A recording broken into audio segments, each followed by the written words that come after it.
ಜ್ಞಾನಪೂರ್ಣ ಜಗಂಜ್ಯೋತಿ ನಿರ್ಮಲವಾದ ಮನವೇ ಕರ್ಪೂರದಾರತಿ. ಜ್ಞಾನಪೂರ್ಣ ಜಗಂಜ್ಯೋತಿ ನಿರ್ಮಲವಾದ ಮನವೇ ಕರ್ಪೂರದಾರತಿ.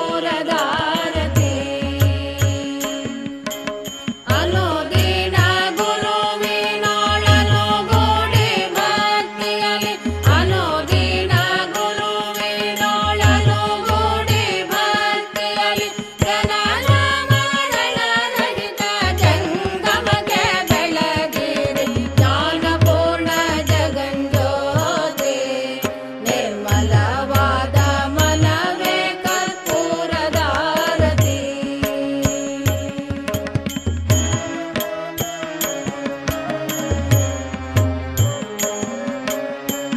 Up to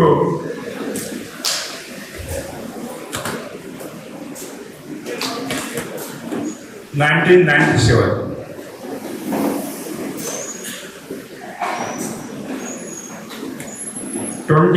years, I have done the research work.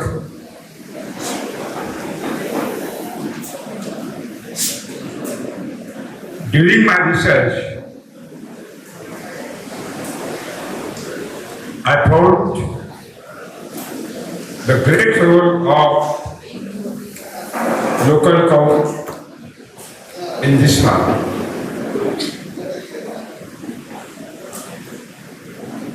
ಸ್ನೇಹಿತರೆ, 1973ರಿಂದ 1997ರವರೆಗೆ ನಿರಂತರವಾಗಿ 24 ವರ್ಷ ನಾನು ಇದರ ಬಗ್ಗೆ ಸಂಶೋಧನೆಗಳು ಮಾಡಿದ್ದೇನೆ. ನನ್ನ ಸಂಶೋಧನೆಯಲ್ಲಿ ನನಗೆ ತಿಳಿಪಟ್ಟಿದ್ದೇನು ಅಂದರೆ, ಈ ಸ್ಥಾನೀಯ ಹಸು ಅಥವಾ ನಾಟಿ ಹಸು ಅಥವಾ ಜವಾರಿ ಆಕಳ ಮುಖ್ಯ ಭೂಮಿಕೆ ಇದರೊಳಗೆ ಏನಿದೆ ಅನ್ನೋದು ನಾನು ಕಂಡುಕೊಂಡೆ. How many kilo local cow dung is required? I started my variable trials. ನಾನು ಸಂಶೋಧನೆ ಮಾಡಬೇಕಾದ್ರೆ ಹಸುವಿನ ಸಗಣಿ ಎಷ್ಟು ಬೇಕು, ವಿಧ ವಿಧವಾಗಿ ಎಷ್ಟು ಬೇಕಾಗುತ್ತೆ ಅನ್ನೋದನ್ನ ನನ್ನ ಸಂಶೋಧನೆಗಳನ್ನ ಶುರು ಮಾಡಿದೆ. There was a 10 gunta plot for the trials. In one trial plot, I utilized 100 kg cow dung. In second plot, 90 kg, 80 kg, 70 kg, 60 kg, 50 kg, 40, 30, 25, 20, 18, 16 kg, 14, 12, 10, 9, 8, 7, 6, 5, 4, 3, 2, 1 kg and 0 kg in variable plots. ಈ ನಿಟ್ಟಿನಲ್ಲಿ ನಾನು ಸಂಶೋಧನೆ ಮಾಡಬೇಕಾದ್ರೆ ಬೇರೆ ಬೇರೆ ತಾಕುಗಳಲ್ಲಿ, ಬೇರೆ ಬೇರೆ ಮಡಿಗಳಲ್ಲಿ ನಾನು 100 kg ಶುರು ಮಾಡಿ ಸಗಣಿಯನ್ನು ಉಪಯೋಗಿಸೋದನ್ನ 90 kg, 80 kg, 60, 50, 40, 30, 25, 20, 18, 16, 15, 14, 16, 13, 17, 2, 1, 0 ಎಲ್ಲರಿಗೂ ಮಗಿ ಗೊತ್ತಿದೆ ಅಂತ ಅನ್ಸುತ್ತೆ. ಇಷ್ಟು ಪ್ರಮಾಣದ 100 kg ನಾನು 1 kg ವರೆಗೂ ಮತ್ತು ಏನು ಸಗಣಿಯನ್ನೇ ಉಪಯೋಗಿಸ್ತೇನೆ ಕೂಡ ಈ ಸಂಶೋಧನೆಯನ್ನ ಬೇರೆ ಬೇರೆ ತಾಕುಗಳಲ್ಲಿ, ಮಡಿಗಳಲ್ಲಿ ಮಾಡಿ ನೋಡಿದೆ. I have replicated the proportion every year for 3 years. Replicated.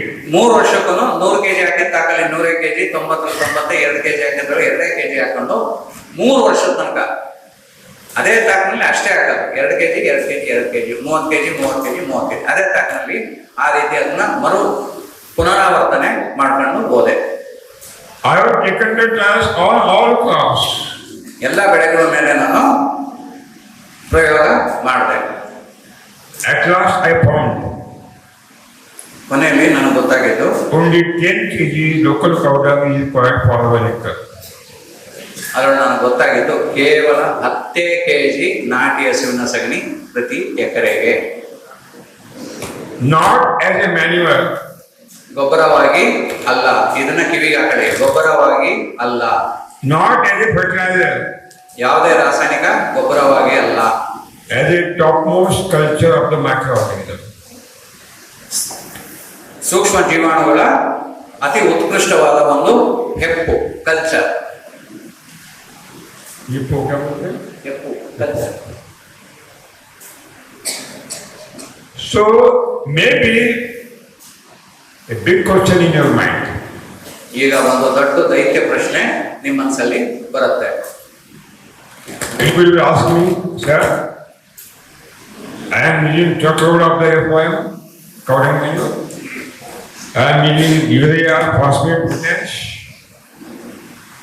compost, vermicompost also. I am not. And you say only 10 kg cowdung is required? Are you mad? It is possible? ಏನು ನನಗೇನು ತಿಕ್ಲಿಡದಿದೆ ಅಂತ ಅನ್ಕೊಂಡಿದ್ರೆ ಇಲ್ಲಿ ನಿಮ್ದನ್ನು ಕೇಳ್ಕೊಂಡು ಕೂತ್ಕೊಳ್ಳೋಕ್ಕೆ, ಅಥವಾ ನಿಮ್ಗೇನು ತಿಕ್ಲಿಡದಿದೆಯಾ? ನಾವು ಟ್ರಕ್ ಲೋಡ್ಗಳ ಗಟ್ಟಲೆ, lorry ಗಟ್ಟಲೆ ನಾವು ಕೊಟ್ಟಿಗೆ ಗೊಬ್ಬರ ಹೊಡಿತಾ ಇದೀವಿ, ಜೊತೆಗೆ ರಾಸಾಯನಿಕ ಗೊಬ್ಬರಗಳನ್ನ ಯೂರಿಯಾ, DAP, ಪೊಟ್ಯಾಶ್ ಅಂತ ಹಾಕ್ತಾ ಇದೀವಿ. ಜೊತೆಗೆ ಸಾಲದು ಅಂತ ಇನ್ನ ನನ್ನ ಭ್ರಮೆಯಲ್ಲಿ ನಾನು ವರ್ಮಿ ಕಾಂಪೋಸ್ಟ್ ಮತ್ತು ಇತರೆ ಕಾಂಪೋಸ್ಟ್ ಅನ್ನು ಕೂಡ ಹಾಕ್ತಾ ಇದ್ದೀನಿ. ಇಷ್ಟೆಲ್ಲ ನಾನು ಸರ್ಕಸ್ ಮಾಡಿದ್ರೆ ಏನೂ ಬರ್ತಿಲ್ಲ, ನಮ್ನಂತೂ ಗ್ಯಾರಂಟಿ ನೀವು ಹುಚ್ಚರು ಅನ್ಕೊಂಡಿದ್ದೀರಾ 10 kg ಅಂತ ಹೇಳಿದಾಗ ನಾವು ನಿಮ್ಮನ್ನ ನಂಬಬೇಕು ಅಂತ. Nobody will believe. Nobody will believe. ಯಾರು ನಂಬದಿಲ್ಲ. They have a confusion in their mind. ಈಗ ಗೊಂದಲ ಶುರು ಆಯ್ತು, ಹುಳ ತಲೆಗೆ ಬಿಟ್ಟಾಯ್ತು. Introduced by the agriculture universities, promoter of the cow-based farming, promoter of the Savai Krishi, that manure fertilizer is the food of the plant, so it is very essential to utilize it as external method. ಅಲ್ರಿ ಸ್ವಾಮಿ, ಇರೋ ಬರೋರೆಲ್ಲ ಹೇಳೋರೆ ರಾಸಾಯನಿಕ ಗೊಬ್ಬರ, ಕೊಟ್ಟಿಗೆ ಗೊಬ್ಬರ, ಈ ಸಾವಯವ ಗೊಬ್ಬರಗಳೆಲ್ಲ ಹಾಕ್ಲೇಬೇಕು ಗಿಡಗಳು ಬೆಳಿಬೇಕು ಅಂತ ಅಂದ್ರೆ, I asked them one question. Human came on the earth only before 3 lakh years. So one second. Before human, millions of the years vegetation was present. Dense forest was present. Who has given the manure? Who has given the fertilizer? Today also on the roadside, nobody is giving the fertilizer. Whose country are giving fruits every year? The great confusion now created by these university people and promoter of the cow-based farming, organic farming. ಸ್ನೇಹಿತರೆ, ಅನಾದಿ ಕಾಲದಿಂದನೂ ಸಸ್ಯ ಶ್ಯಾಮಲೆ ನಿರಂತರವಾಗಿ ನಿಸರ್ಗದಲ್ಲಿ ಇದ್ದೇ ಇದೆ. ಮನುಷ್ಯ ಹುಟ್ಟೋದಕ್ಕಿಂತ ಕೋಟ್ಯಾನುಕೋಟಿ ವರ್ಷಗಳಿಂದ ಮುಂಚೆಯಿಂದ ಕೂಡ ಇವು ಅಸ್ತಿತ್ವದಲ್ಲಿದ್ದಾವೆ. ಮನುಷ್ಯ ಬಂದು ಕೇವಲ 1-2 ಕೋಟಿ ವರ್ಷ ಈ ಭೂಮಿ ಮೇಲೆ ಆಯ್ತು. ಅದಕ್ಕೆ ಮುಂಚೆ ಇದ್ದಂಥ ಸಸ್ಯ ಮರಗಿಡಗಳನ್ನ ನೀವು ಸಾಕಿದ್ರ ಸಲಹುದ್ರ? ಈ ಏನು ರಾಸಾಯನಿಕ ಗೊಬ್ಬರಗಳು, ರಾಸಾಯನಿಕ ಬೇರೆ ಬೇರೆ ಪರಿಕರಗಳನ್ನ, ಮತ್ತೆ ಕೊಟ್ಟಿಗೆ ಗೊಬ್ಬರವನ್ನ, ಮತ್ತೆ ಕಾಂಪೋಸ್ಟ್ಗಳನ್ನ, ಮತ್ತೆ ವರ್ಮಿ ಕಾಂಪೋಸ್ಟ್ ಇವನ್ನ ಪ್ರಚಾರ ಮಾಡುವಂಥವ್ರು ಇದ್ರ ಅದ್ರೊಳಗೆ They do not know the fundamental science that soil is Annapurna. ಅವರಿಗೆ ಮೂಲಭೂತವಾದ ಒಂದು ವಿಜ್ಞಾನನೇ ಗೊತ್ತಿಲ್ಲ. ಅಂದ್ರೆ ಭೂಮಿ ತಾಯಿ ಅನ್ನಪೂರ್ಣೆ, ಇದನ್ನು ಭದ್ರಾಗಿ ಇಟ್ಕೊಳ್ಳಿ. ಭೂಮಿ ತಾಯಿ ಅನ್ನಪೂರ್ಣೆ. At first we have to reset your mindset that none of the manure, none of the fertilizer is the food of any plant, not to be given as a food. ಸ್ನೇಹಿತರೆ, ಮೊದಲು ನಿಮ್ಮ ಹಳಿ ತಪ್ಪಿರುವಂಥ ಮನಸ್ಥಿತಿಯನ್ನ ಹಳಿ ಮೇಲೆ ವಾಪಸ್ ತಂದು ನಾವು ಮೊದಲು ಯಾವುದೇ ಗೊಬ್ಬರ ಕೂಡ ಸಸ್ಯ ಮರಗಳಿಗೆ ಅವಶ್ಯಕತೆ ಇಲ್ಲ ಬೆಳೆಯೋದಕ್ಕೆ ಅಂತ ನಿಮ್ಮನ್ನ ಮತ್ತೆ ನಾವು ಹಳಿ ಮೇಲೆ ತರಬೇಕಾಗಿದೆ. Millions of the years ago, before human came on the earth, the God has sent local cow. ಮನುಷ್ಯ ಬರುವಂಥ ದಶಲಕ್ಷ ವರ್ಷಗಳು, ಲಕ್ಷಾಂತರ ವರ್ಷಗಳು ಮುಂಚೆನೆ ದೇವರು ಈ ನಾಟಿ ಹಸುವನ್ನ ಕಳಿಸ್ಕೊಟ್ಟಿಯಾನೆ. That means local cow is not created by human being, it is created by the God. ಅದರ ಅರ್ಥ ಮನುಷ್ಯನ ಹಸ್ತಕ್ಷೇಪ ಅಥವಾ ಮಾರ್ಪಾಡಿಲ್ದೇ ಈ ನಾಟಿ ಹಸುಗಳು ಇರೋದು ಸೃಷ್ಟಿಯಲ್ಲಿ. Local cow is the messenger of the God. ನಾಟಿ ಹಸುವು ಒಂದು ಸಂದೇಶ ವಾಹಕ. ಸೃಷ್ಟಿಯ When local cow give the dung, it is fallen down on the soil. ಹಸು ಸಗಣಿ ಇಟ್ಟಾಗ ಏನಾಗುತ್ತೆ, ಭೂಮಿ ಮೇಲೆ ಬೀಳುತ್ತೆ. The God is giving the message, utilize the dung as it is. ಅದು As it is. ಸೃಷ್ಟಿಕರ್ತ ಇಲ್ಲಿ ಇದು ತುಂಬ ಮುಖ್ಯ. ನೀವು ಹಸು ಸಗಣಿ ಹಾಕುತ್ತೆ, ಸಗಣಿ ನೇರವಾಗಿ ಭೂಮಿ ಮೇಲೆ ಬೀಳುತ್ತೆ. ಅಂದರೆ ಸೃಷ್ಟಿಕರ್ತ ಇದ್ರಲ್ಲಿ ನಮ್ಗೆ ಹೇಳ್ತಿರೋದೇನು ಅಂದರೆ ಆ ಸಗಣಿಯನ್ನು ಅದೇ ರೀತಿಯಾಗಿ ನೀವು ಉಪಯೋಗಿಸಿ ಅಂತ. God has not sent the cow dung manure through the cow, not sent compost, vermicompost, only sent fresh dung. ಸೃಷ್ಟಿಕರ್ತ ನಿಮಗೆ ಸಗಣಿ ಗೊಬ್ಬರ ರೂಪದಲ್ಲಾಗಲಿ ವರ್ಮಿ ಕಾಂಪೋಸ್ಟ್ ರೂಪದಲ್ಲಾಗಲಿ ಕಳಿಸಿಲ್ಲ, ಉತ್ಕೃಷ್ಟವಾದ ಒಂದು ಸಗಣಿಯ ರೂಪದಲ್ಲಿ ನಿಮಗೆ ಕಳಿಸ್ಕೊಟ್ಟಿಯಾನೆ. That means the God has given message by the local cow, use all fresh dung of the local cow as it is. Don't prepare any material from local cow. ಇದನ್ನು ಸೃಷ್ಟಿಕರ್ತ ಏನು ಹೇಳ್ತಾನೆ ಅಂದರೆ, ತಾಜಾ ಸಗಣಿಯನ್ನು ಯಥಾರೂಪದಲ್ಲಿ ನೀವು ಉಪಯೋಗಿಸಿ, ಬೇರೆ ಯಾವುದೇ ರೂಪದಲ್ಲಿ ನೀವು ಅದನ್ನು ಮಾರ್ಪಾಡು ಮಾಡಿ ಉಪಯೋಗಿಸಬೇಡಿ. And in 1 gram of the local cow dung, I have given the yesterday data, 300 crore the beneficial effective microorganism and uncountable microorganisms are multiplied when you utilize the cow dung in the soil. ನಾನು ನಿನ್ನೆ ನಿಮಗೆ ತಿಳಿಸಿ ಹೇಳಿದ್ದೀನಿ, 1 gram ಸಗಣಿಯಲ್ಲಿ 300 ಕೋಟಿ ಇಂಥ ಅಧಿಕ ಜೀವಾಣುಗಳಿದ್ದಾವೆ. ಅದನ್ನು ನಾವು ಭೂಮಿಗೆ ಕೊಟ್ಟಾಗ ಅಗಣಿತ ಕೋಟ್ಯಾನು ಲೆಕ್ಕದಲ್ಲಿ ಜೀವಾಣುಗಳು ಭೂಮಿಲಿ ಸೇರ್ತವೆ. The God has given the role to every microorganism species, every. Without any role, God has not sent any living being on the earth. ಪ್ರತಿ ಜೀವಕಣಕ್ಕೂ ಕೂಡ, ಪ್ರತಿ ಜೀವಕಣದ ಪ್ರಭೇದಗಳಿಗೆ ಕೂಡ ಸೃಷ್ಟಿಕರ್ತ ತಮ್ಮದೇ ಆದ ಪ್ರತಿ ಒಂದು ಜೀವಿಗೂ ಕೂಡ ಜವಾಬ್ದಾರಿಯನ್ನು ಕೊಟ್ಟು ಸೃಷ್ಟಿ ಮಾಡಿದ್ದಾನೆ. That means when the local cow dung is fallen down on the earth soil, all beneficial microorganisms are enter in the soil. They start to create the humus, biodiversity, and soil become alive. ಯಾವಾಗ ಈ ಮಣ್ಣು ಸಗಣಿ ನೇರವಾಗಿ ಮಣ್ಣಿನ ಮೇಲೆ ಬೀಳುತ್ತೆ ಅಥವಾ ಭೂಮಿ ಮೇಲೆ ಬೀಳುತ್ತೆ, ಅದರೊಳಗೆ ಈ ಜೀವಾಣುಗಳು ನಿರಂತರವಾಗಿ ಗುಣ ಆಗಿ ಅದರೊಳಗೆ ಹೆಚ್ಚಾಗಿ ಮಲ್ಟಿಪ್ಲಿಕೇಶನ್ ಆಗಿ ಏನಾಗುತ್ತೆ ಅಂದರೆ humus ತಯಾರಾಗುತ್ತೆ. But when you prepare cow dung manure, microorganisms are totally destroyed. ನೀವು ಯಾವಾಗ ಗೊಬ್ಬರವನ್ನು ತಯಾರಿಸ್ತೀರ, ಸಗಣಿಯ ಗೊಬ್ಬರವನ್ನು ತಯಾರಿಸ್ತೀರೋ ಅಂಥ ಸಮಯದಲ್ಲಿ ಈ ಒಂದು ಜೀವಾಣುಗಳು ನಶಿಸಿ ಹೋಗ್ತವೆ. When you prepare compost, vermicompost, all microorganisms are totally destroyed. ನೀವು ವರ್ಮಿ ಕಾಂಪೋಸ್ಟು ಮಾಡೋದಕ್ಕೆ ಈ ಸಗಣಿಯನ್ನು ಉಪಯೋಗಿಸ್ತೀರ, ಅದರೊಳಗೆ ಉಪಯೋಗಿಸಿದಾಗ ನೀವು ಈ ಜೀವಾಣುಗಳೆಲ್ಲ ನಶಿಸಿ ಹೋಗ್ತವೆ. Because what the straw material is existed in the raw your compost, vermicompost, all is totally decomposed. The microorganisms are not getting the energy because there is no straw there to supply the energy and they are dying. ಯಾವಾಗ ನೀವು ಈ vermi ಕಾಂಪೋಸ್ಟಲ್ಲಿ ಈ ಒಣ ತ್ಯಾಜ್ಯವನ್ನು ಉಪಯೋಗಿಸ್ತೀರೋ ಅದೆಲ್ಲ ವಿಘಟನೆ ಆಗಿ ಸಂಪೂರ್ಣವಾಗಿ ವಿಘಟಿಸಿ ಹೋದಾಗ ಅದರೊಳಗೆ ಶಕ್ತಿ ಇಲ್ದಂಗಾಗುತ್ತೆ. ಈ ಜೀವಾಣುಗಳಿಗೆ ಶಕ್ತಿ ದೊರೆಯೋದಿಲ್ಲ. ಉತ್ಪಾದನೆ ನೀವು ವರ್ಮಿ ಕಾಂಪೋಸ್ಟ್ ಮಾಡಿದ ನಂತರ ಸಂಪೂರ್ಣವಾದ ಕಾಷ್ಟ ಪದಾರ್ಥ ಎಲ್ಲ ಏನಾಗುತ್ತೆ, ಡಿಕಂಪೋಸ್ ಆಗುತ್ತೆ, ವಿಘಟನೆ ಆಗುತ್ತೆ. ವಿಘಟನೆ ಆಗಿರೋವಂಥ ವಸ್ತುವಲ್ಲಿ ನಿಮಗೆ ಈ ಶಕ್ತಿ ಉಳಿಯೋದಿಲ್ಲ, ಜೀವಾಣುಗಳಿಗೆ ಸಿಗೋದಿಲ್ಲ. So go ಆಧಾರಿತ ಕೃಷಿ, ಸಾವಯವ ಕೃಷಿ is more dangerous than atom bomb. ಹಾಗಾಗಿ ಗೋ ಆಧಾರಿತ ಕೃಷಿ ಮತ್ತು ಸಾವಯವ ಕೃಷಿ ಎರಡು ಅಣು ಬಾಂಬ್ಗಿಂತ ಹೆಚ್ಚು. They do not know the fundamental science that soil is Annapurna. ಅವರಿಗೆ ಮೂಲಭೂತವಾದ ಒಂದು ವಿಜ್ಞಾನನೇ ಗೊತ್ತಿಲ್ಲ. ಅಂದರೆ ಭೂಮಿ ತಾಯಿ ಅನ್ನಪೂರ್ಣೆ, ಇದನ್ನು ಭದ್ರಾಗಿ ಇಟ್ಕೊಳ್ಳಿ. ಭೂಮಿ ತಾಯಿ ಅನ್ನಪೂರ್ಣೆ. At first we have to reset your mindset that none of the manure, none of the fertilizer is the food of any plant, not to be given as a food. ಸ್ನೇಹಿತರೆ, ಮೊದಲು ನಿಮ್ಮ ಹಳಿ ತಪ್ಪಿರುವಂಥ ಮನಸ್ಥಿತಿಯನ್ನ ಹಳಿ ಮೇಲೆ ವಾಪಸ್ ತಂದು ನಾವು ಮೊದಲು ಯಾವುದೇ ಗೊಬ್ಬರ ಕೂಡ ಸಸ್ಯ ಮರಗಳಿಗೆ ಅವಶ್ಯಕತೆ ಇಲ್ಲ ಬೆಳೆಯೋದಕ್ಕೆ ಅಂತ ನಿಮ್ಮನ್ನ ಮತ್ತೆ ನಾವು ಹಳಿ ಮೇಲೆ ತರಬೇಕಾಗಿದೆ. When I claim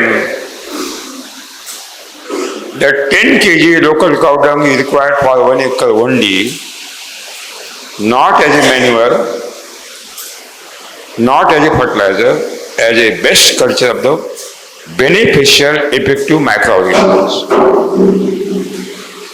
ನಾನು 10 kg ಸಗಣಿ ಸಾಕು, ಗೊಬ್ಬರವಾಗಿ ಅಲ್ಲ, ಅದು ಸೂಕ್ಷ್ಮ ಜೀವಾಣುಗಳ ಉಪಯುಕ್ತ ಸೂಕ್ಷ್ಮ ಜೀವಾಣುಗಳ ಒಂದು ಹೆಪ್ಪು ಅಂತ ನಾನು ಪ್ರತಿಪಾದಿಸ್ತಾ ನಿಮಗೆ ಹೇಳ್ತಾ ಇದ್ದೀನಿ. If you are utilizing 100 kg of the cow dung, you are getting 20 quintal per acre production. But if you are utilizing only 10 kg cow dung by the Jivamrutam, and you are getting 20 kg 20 quintal production per acre, then why 100 kg? ನೀವು 100 kg ಸಗಣಿ ಹಾಕಿ 20 quintal ಒಂದು ಬೆಳೆ ಬೆಳೆದಾಗ ಅದನ್ನೇ ಕೇವಲ 10 kg ಸಗಣಿಯನ್ನು ಉಪಯೋಗಿಸ್ಕೊಂಡು ನೀವು ಅದೇ 20 ಕ್ವಿಂಟಾಲು ಆ ಬೆಳೆಯನ್ನು ಬೆಳೆಯಕ್ಕೆ ಆಗುತ್ತೆ ಅಂತ ಅಂದಾಗ ಯಾಕೆ ಈ 100 kg ಬೇಕು? 10 kg ಸಾಕಲ್ಲವೇ?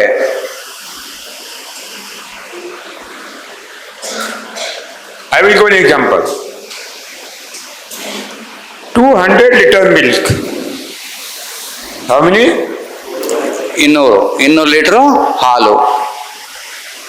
In evening, mother is mixing 1 teaspoonful of the curd in that milk, 200 liter milk, as a best culture of the microorganism. ನಿಮ್ಮೊಂದು ಉದಾಹರಣೆ ಕೊಡ್ತೀನಿ. 200 ಲೀಟರ್ ಹಾಲು ಕೂಡ ನಮ್ಮ ತಾಯಿ ಎಷ್ಟಾಗ್ತಾಳೆ? ಕೇವಲ 1 ಚಮಚ ಮಾತ್ರ ಒಂದು ಮೊಸರನ್ನ ಹೆಪ್ಪಾಕ್ತಾಳೆ ಸಂಜೆ. Next morning, entire 200 liter milk is converted into curd. ಬೆಳಿಗ್ಗೆ ನೋಡಿದ್ರೆ ಚಮತ್ಕಾರ, ಪೂರ್ಣ 200 ಲೀಟರು ಆ ಹಾಲು ಕೂಡ ಮೊಸರಾಗಿದೆ. In 1 teaspoonful of the curd, as a culture, 500 crore of the lactobacillus. But next morning, uncountable lactobacillus are increased. Uncountable. ಸ್ನೇಹಿತರೆ, ನೀವು ಏನು ಹಾಕ್ತಿದ್ದೀರಾ ಈ ಹೆಪ್ಪೊಳಗೆ ಅಂತ ಅಂದ್ರೆ 1 ಟೀ ಸ್ಪೂನ್ ಅಂದ್ರೆ ಕೇವಲ 5 ಗ್ರಾಮ್ ಅಷ್ಟು ಮೊಸರು. ಆ ಮೊಸರಲ್ಲಿ ನಿಮಗೆ 500 ಕೋಟಿಯಷ್ಟು ಲ್ಯಾಕ್ಟೋಬ್ಯಾಸಿಲಸ್, ತುಂಬಾ ಮುಖ್ಯ, ಬರ್ಕಳಿ ಅದು. ನಿಮ್ಗೇನು ಜೀವಾಮೃತ ಅಂತ ಕೇಳ್ತಿರಲ್ಲ, ಇದು ಅತ್ಯಂತ ಮುಖ್ಯವಾದ ಉತ್ಕೃಷ್ಟವಾದ ಜೀವಾಣು ಬೇಕಾಗಿರೋದು ಖಂಡಿತ. That means to convert 200 liters of the milk into curd, only 1 teaspoonful of the curd is required as a culture. To convert 1 acre land into alive soil, fertile soil, only 10 kg cow dung is required as a culture. ಹೆಪ್ಪಾಗಬೇಕು ಅಂದ್ರೆ ನಾವು ಕೇವಲ 5 gram ಆಗುವಷ್ಟು ಅಂತ 1 ಚಮಚದಷ್ಟು ಹೆಪ್ಪಾಗ್ತೀವೋ, ಅದೇ ರೀತಿ ನೀವು 10 kg ಸಗಣಿಯನ್ನು ಹೆಪ್ಪಾಗಿ ನೀವು ಇಡೀ 1 ಎಕರೆಗೆ ಅದನ್ನ ನಾವು ಉಪಯುಕ್ತ ಜೀವಾಣುಗಳಾಗಿ ಅದನ್ನ ನಾವು ಒದಗಿಸಬಹುದು. When you utilize 1 gram of the local cow dung, you are introducing in the soil 300 crore, that means 3000 million of the beneficial active microorganisms. ನೀವು 1 ಗ್ರಾಮ್ ಸಗಣಿನ ಭೂಮಿಗೆ ಹಾಕ್ತಾ ಇದ್ದೀರಿ ಅಂದ್ರೆ ಆ ಭೂಮಿಯನ್ನ 300 ಕೋಟಿ ಜೀವಾಣುಗಳಿಂದ ಸಮೃದ್ಧಿ ಮಾಡ್ತಾ ಇದ್ದೀರಾ, ಸಾವುಕಾರನಾಗ ಮಾಡ್ತಾ ಇದ್ದೀರಾ. 300 ಕೋಟಿ ಜೀವಾಣುಗಳು, ಒಂದೇ 1 ಗ್ರಾಮ್ ಸಗಣಿ ನೀವು ಭೂಮಿಗೆ ಹಾಕ್ತೀರಿ ಅಂದಾಗ 300 ಕೋಟಿ ಜೀವಾಣುಗಳು ಕೊಟ್ಟು ಅದು ಸಮೃದ್ಧಿ ಮಾಡ್ತಿದ್ದೀರಾ. And when you utilize 10 kg cow dung through the Jivamrutam, Ghana Jivamrutam in the soil, 30 lakh crore, 30 trillion, 30 Padma bacteria are introducing in the soil. ನಾವು ಅದೇ ಯಾವಾಗ 10 kg ಸಗಣಿಯನ್ನ ಜೀವಾಮೃತ ಮೂಲವಾಗಿ ಅಥವಾ ಘನಜೀವಾಮೃತದ ಮೂಲವಾಗಿ ಭೂಮಿಗೆ ಕೊಡ್ತೀವೋ ಆ ಸಮಯದಲ್ಲಿ ನಾವು 30 ಲಕ್ಷ ಕೋಟಿ ಜೀವಾಣುಗಳು ಅಂದ್ರೆ 30 ಮಹಾಪದ್ಮಗಳನ್ನ ಜೀವಾಣುಗಳನ್ನ ನಾವು ಭೂಮಿಗೆ ಕೊಡ್ತಾ ಇದ್ದೀವಿ. ಅದು ಒಂದು ಸಂಖ್ಯಾಶಾಸ್ತ್ರ, ನಮ್ಮ ಪುರಾತನ ಸಂಖ್ಯಾಶಾಸ್ತ್ರದಲ್ಲಿ 10 ಲಕ್ಷ ಕೋಟಿ ಅನ್ನೋದಕ್ಕೆ ಒಂದು ಮಹಾಪದ್ಮ ಅಂತ ಅಂತೀವಿ. In 20 minutes, cell division is taken place. One bacteria become 2 bacteria. ಪ್ರತಿ 21 ನಿಮಿಷದಲ್ಲಿ ಒಂದು ಜೀವಾಣು, ಏಕಕಣ ಜೀವಾಣುಗಳು ಒಡೆದು 2 ಆಗ್ತವೆ. And within 48 hours, uncountable macroorganisms which cannot be calculated by Finance Ministry of India, uncountable macro are created in the soil. ಒಂದು ಜೀವಾಣು ಪ್ರತಿ 21 ನಿಮಿಷಕ್ಕೆ ಕಣ ವಿಭಜನೆಯಾಗಿ 2 ಆಗ್ತವೆ. ನಿರಂತರವಾಗಿ ಈ ರೀತಿಯಾಗಿ 48 ಗಂಟೆ ಕಾಲಗಳಲ್ಲಿ ಎಷ್ಟು ಜೀವಾಣುಗಳಾಗ್ತವೆ ಅಂದ್ರೆ ಒಂದು ಜೀವಾಣು ಅಗಣಿತ. ನೀವು ಲೆಕ್ಕ ಮಾಡೋಕ್ಕಾಗಲಿಲ್ಲ. ಭಾರತ ದೇಶದ ಪ್ರಧಾನಮಂತ್ರಿಯವರು ಕೂಡ ಇದನ್ನ ಅಂಕಿಅಂಶದ ಲೆಕ್ಕವನ್ನು ಮಾಡಲಿಕ್ಕೆ ಬರೋದಿಲ್ಲ. That means when we utilize 10 kg cow dung as a culture, we are introducing in the soil uncountable, visible, invisible, unlimited count of the microorganisms in the soil. ನಾವು ಯಾವಾಗ ಈ 10 kg ಸಗಣಿಯನ್ನು ಹೆಪ್ಪಾಗಿ ಭೂಮಿಗೆ ಉಪಯೋಗಿಸ್ತೀವೋ ಆಗ ಅಗಣಿತವಾದ ಕಣ್ಣು ಕಾಣುವಂತ ಕಣ್ಣು ಕಾಣದಿರುವಂತ ಸೂಕ್ಷ್ಮಾಣು ಜೀವಿಗಳನ್ನು ನಾವು ಭೂಮಿಗೆ ಕೊಡ್ತಾ ಇದ್ದೀವಿ. To convert 200 liters of the milk into curd, only 1 teaspoonful of the curd is required as a culture. To convert 1 acre land into alive soil, fertile soil, only 10 kg cow dung is required as a culture. ಹೆಪ್ಪಾಗಬೇಕು ಅಂದ್ರೆ ನಾವು ಕೇವಲ ಒಂದು 5 gram ಆಗುವಷ್ಟು ಅಂತ ಒಂದು ಚಮಚದಷ್ಟು ಹೆಪ್ಪಾಗ್ತೀವೋ ಅದೇ ರೀತಿ ನೀವು 10 kg ಸಗಣಿಯನ್ನು ಹೆಪ್ಪಾಗಿ ನೀವು ಇಡೀ ಒಂದು ಎಕರೆಗೆ ಅದನ್ನು ನಾವು ಉಪಯುಕ್ತ ಜೀವಾಣುಗಳಾಗಿ ಅದನ್ನು ನಾವು ಒದಗಿಸಬಹುದು. When you utilize 1 gram of the local cow dung, you are introducing in the soil 300 crore, that means 3,000 million of the beneficial active microorganisms. ನೀವು 1 ಗ್ರಾಮ್ ಸಗಣಿನ ಭೂಮಿಗೆ ಹಾಕ್ತಾ ಇದ್ದೀರಿ ಅಂದರೆ ಆ ಭೂಮಿಯನ್ನು 300 ಕೋಟಿ ಜೀವಾಣುಗಳಿಂದ ಸಮೃದ್ಧಿ ಮಾಡ್ತಾ ಇದ್ದೀರಾ, ಸಾವುಕಾರನಾಗ ಮಾಡ್ತಾ ಇದ್ದೀರಾ. 300 ಕೋಟಿ ಜೀವಾಣುಗಳು ಒಂದೇ 1 ಗ್ರಾಮ್ ಸಗಣಿ ನೀವು ಭೂಮಿಗೆ ಹಾಕ್ತೀರಿ ಅಂದಾಗ 300 ಕೋಟಿ ಜೀವಾಣುಗಳು ಕೊಟ್ಟು ಅದು ಸಮೃದ್ಧಿ ಮಾಡ್ತಿದ್ದೀರಾ.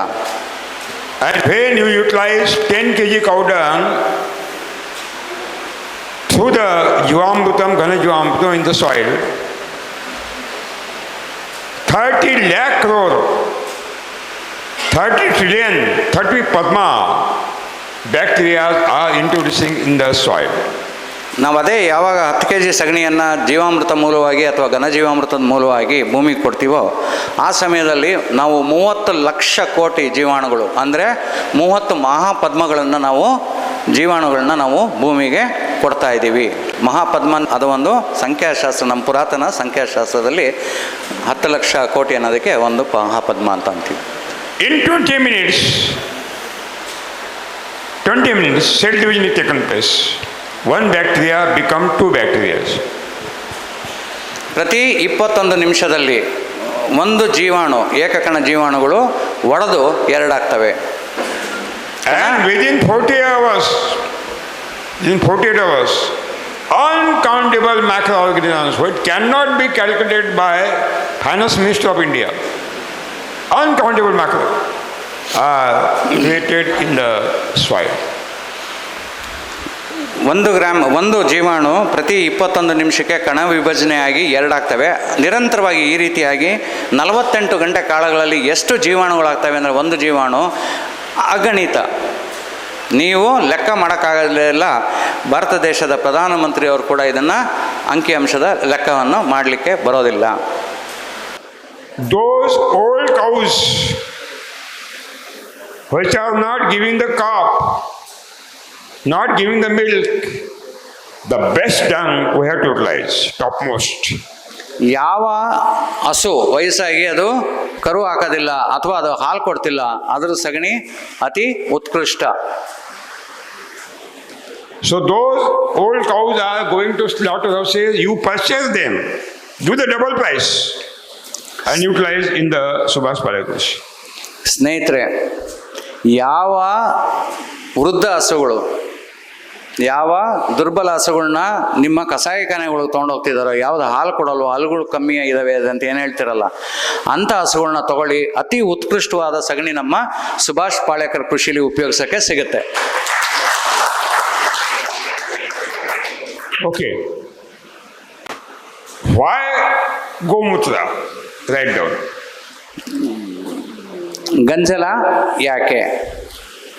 The Gomutra is having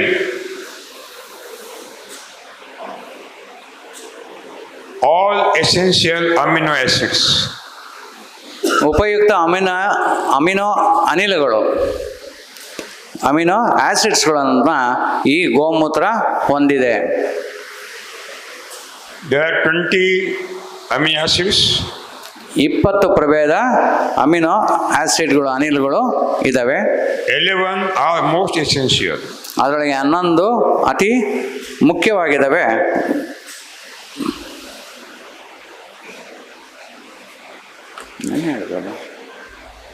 In Gomutra, maximum minerals are existed.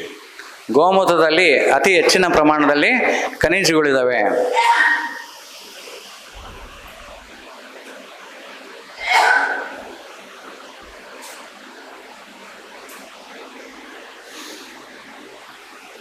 Even so many organic acids and humic acids also existed. ಅದರೊಳಗೆ ಕೂಡ ಹೆಚ್ಚಿನ ಪ್ರಮಾಣದಲ್ಲಿ ಸಾವಯವ ಅನಿಲಗಳು ಮತ್ತು ಹ್ಯೂಮಿಕ್ ಅನಿಲ, HUMIC, humic acid, AMINO, amino acids. And essential hormones also are existed in the Gomutra. ಜೀವವರ್ಧಕ,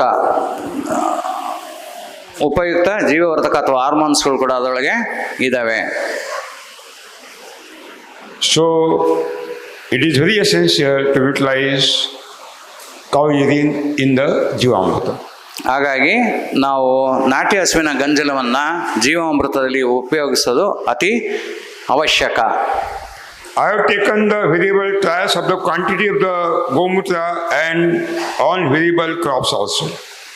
ನಾನು ಬೇರೆ ಬೇರೆ ಪ್ರಮಾಣದಲ್ಲಿ ಈ ಗೋಮೂತ್ರವನ್ನು ಬೇರೆ ಬೇರೆ ಬೆಳೆಗಳಿಗೆ ನಾನು ಪ್ರಯೋಗ ಮಾಡಿದ್ದೀನಿ. I have taken 1 to 10 liter of the Gomutra. 1 ಲೀಟರಿಂದ 10 litre ಗೋಮೂತ್ರವರೆಗೂ ನಾನು ತೆಗೆದುಕೊಂಡು of local cow, ನಾಟಿ ಹಸುವಿನ, local bullock, ನಾಟಿ ಎತ್ತಿನ, Jersey Holstein, Jersey Holstein, goat, sheep, ಕುರಿ, ಮೇಕೆ, donkey, ಕತ್ತೆ, camel, ಒಂಟೆ. and at last I found the best result has been given by only local cow urine. ಅತಿ ಉತ್ಕೃಷ್ಟವಾದ ಪರಿಣಾಮ ಅಥವಾ ಫಲಿತಾಂಶ ಕೊಟ್ಟಿದ್ದು ನಾಟಿ ಹಸುವಿನ ಗೋಮೂತ್ರವನ್ನು. Why not honey? ಯಾಕೆ ಜೇನುತುಪ್ಪ ಬೇಡ ಅಂತ ಅಂದೆ? Because honey is not a vegetarian food. ಜೇನುತುಪ್ಪ ಬಂದು ಸಸ್ಯಾಹಾರಿ ಅಲ್ಲ. Honey bees are not the plant.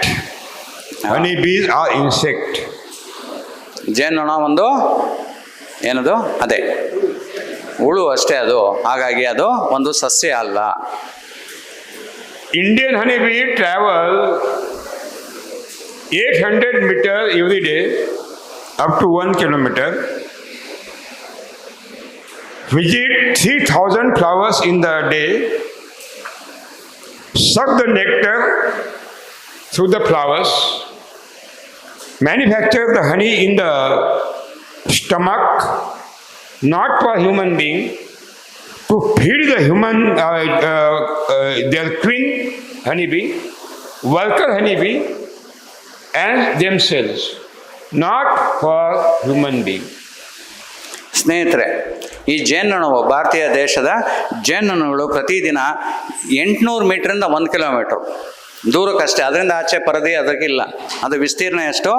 1 kilometre ಈ ಕಡೆ, ವ್ಯಾಸ ಅಂದರೆ 2 ಕಿಲೋಮೀಟರ್ ಇರುತ್ತೆ. 1 ಕಿಲೋಮೀಟರ್ ಈ ಕಡೆ, 1 ಕಿಲೋಮೀಟರ್ ಈ ಕಡೆ. ಅಂದರೆ ಆ ಪರದಿಯಲ್ಲಿ ಮಾತ್ರ ಅದು ಸುತ್ತಾಡ್ಕೊಂಡು ಹೂವಿನ ಗಿಡಗಳಲ್ಲಿ ಸುಮಾರು 3000 ಹೂವಿಂದ ಪರಾಗವನ್ನು ಹೀರಿಕೊಂಡು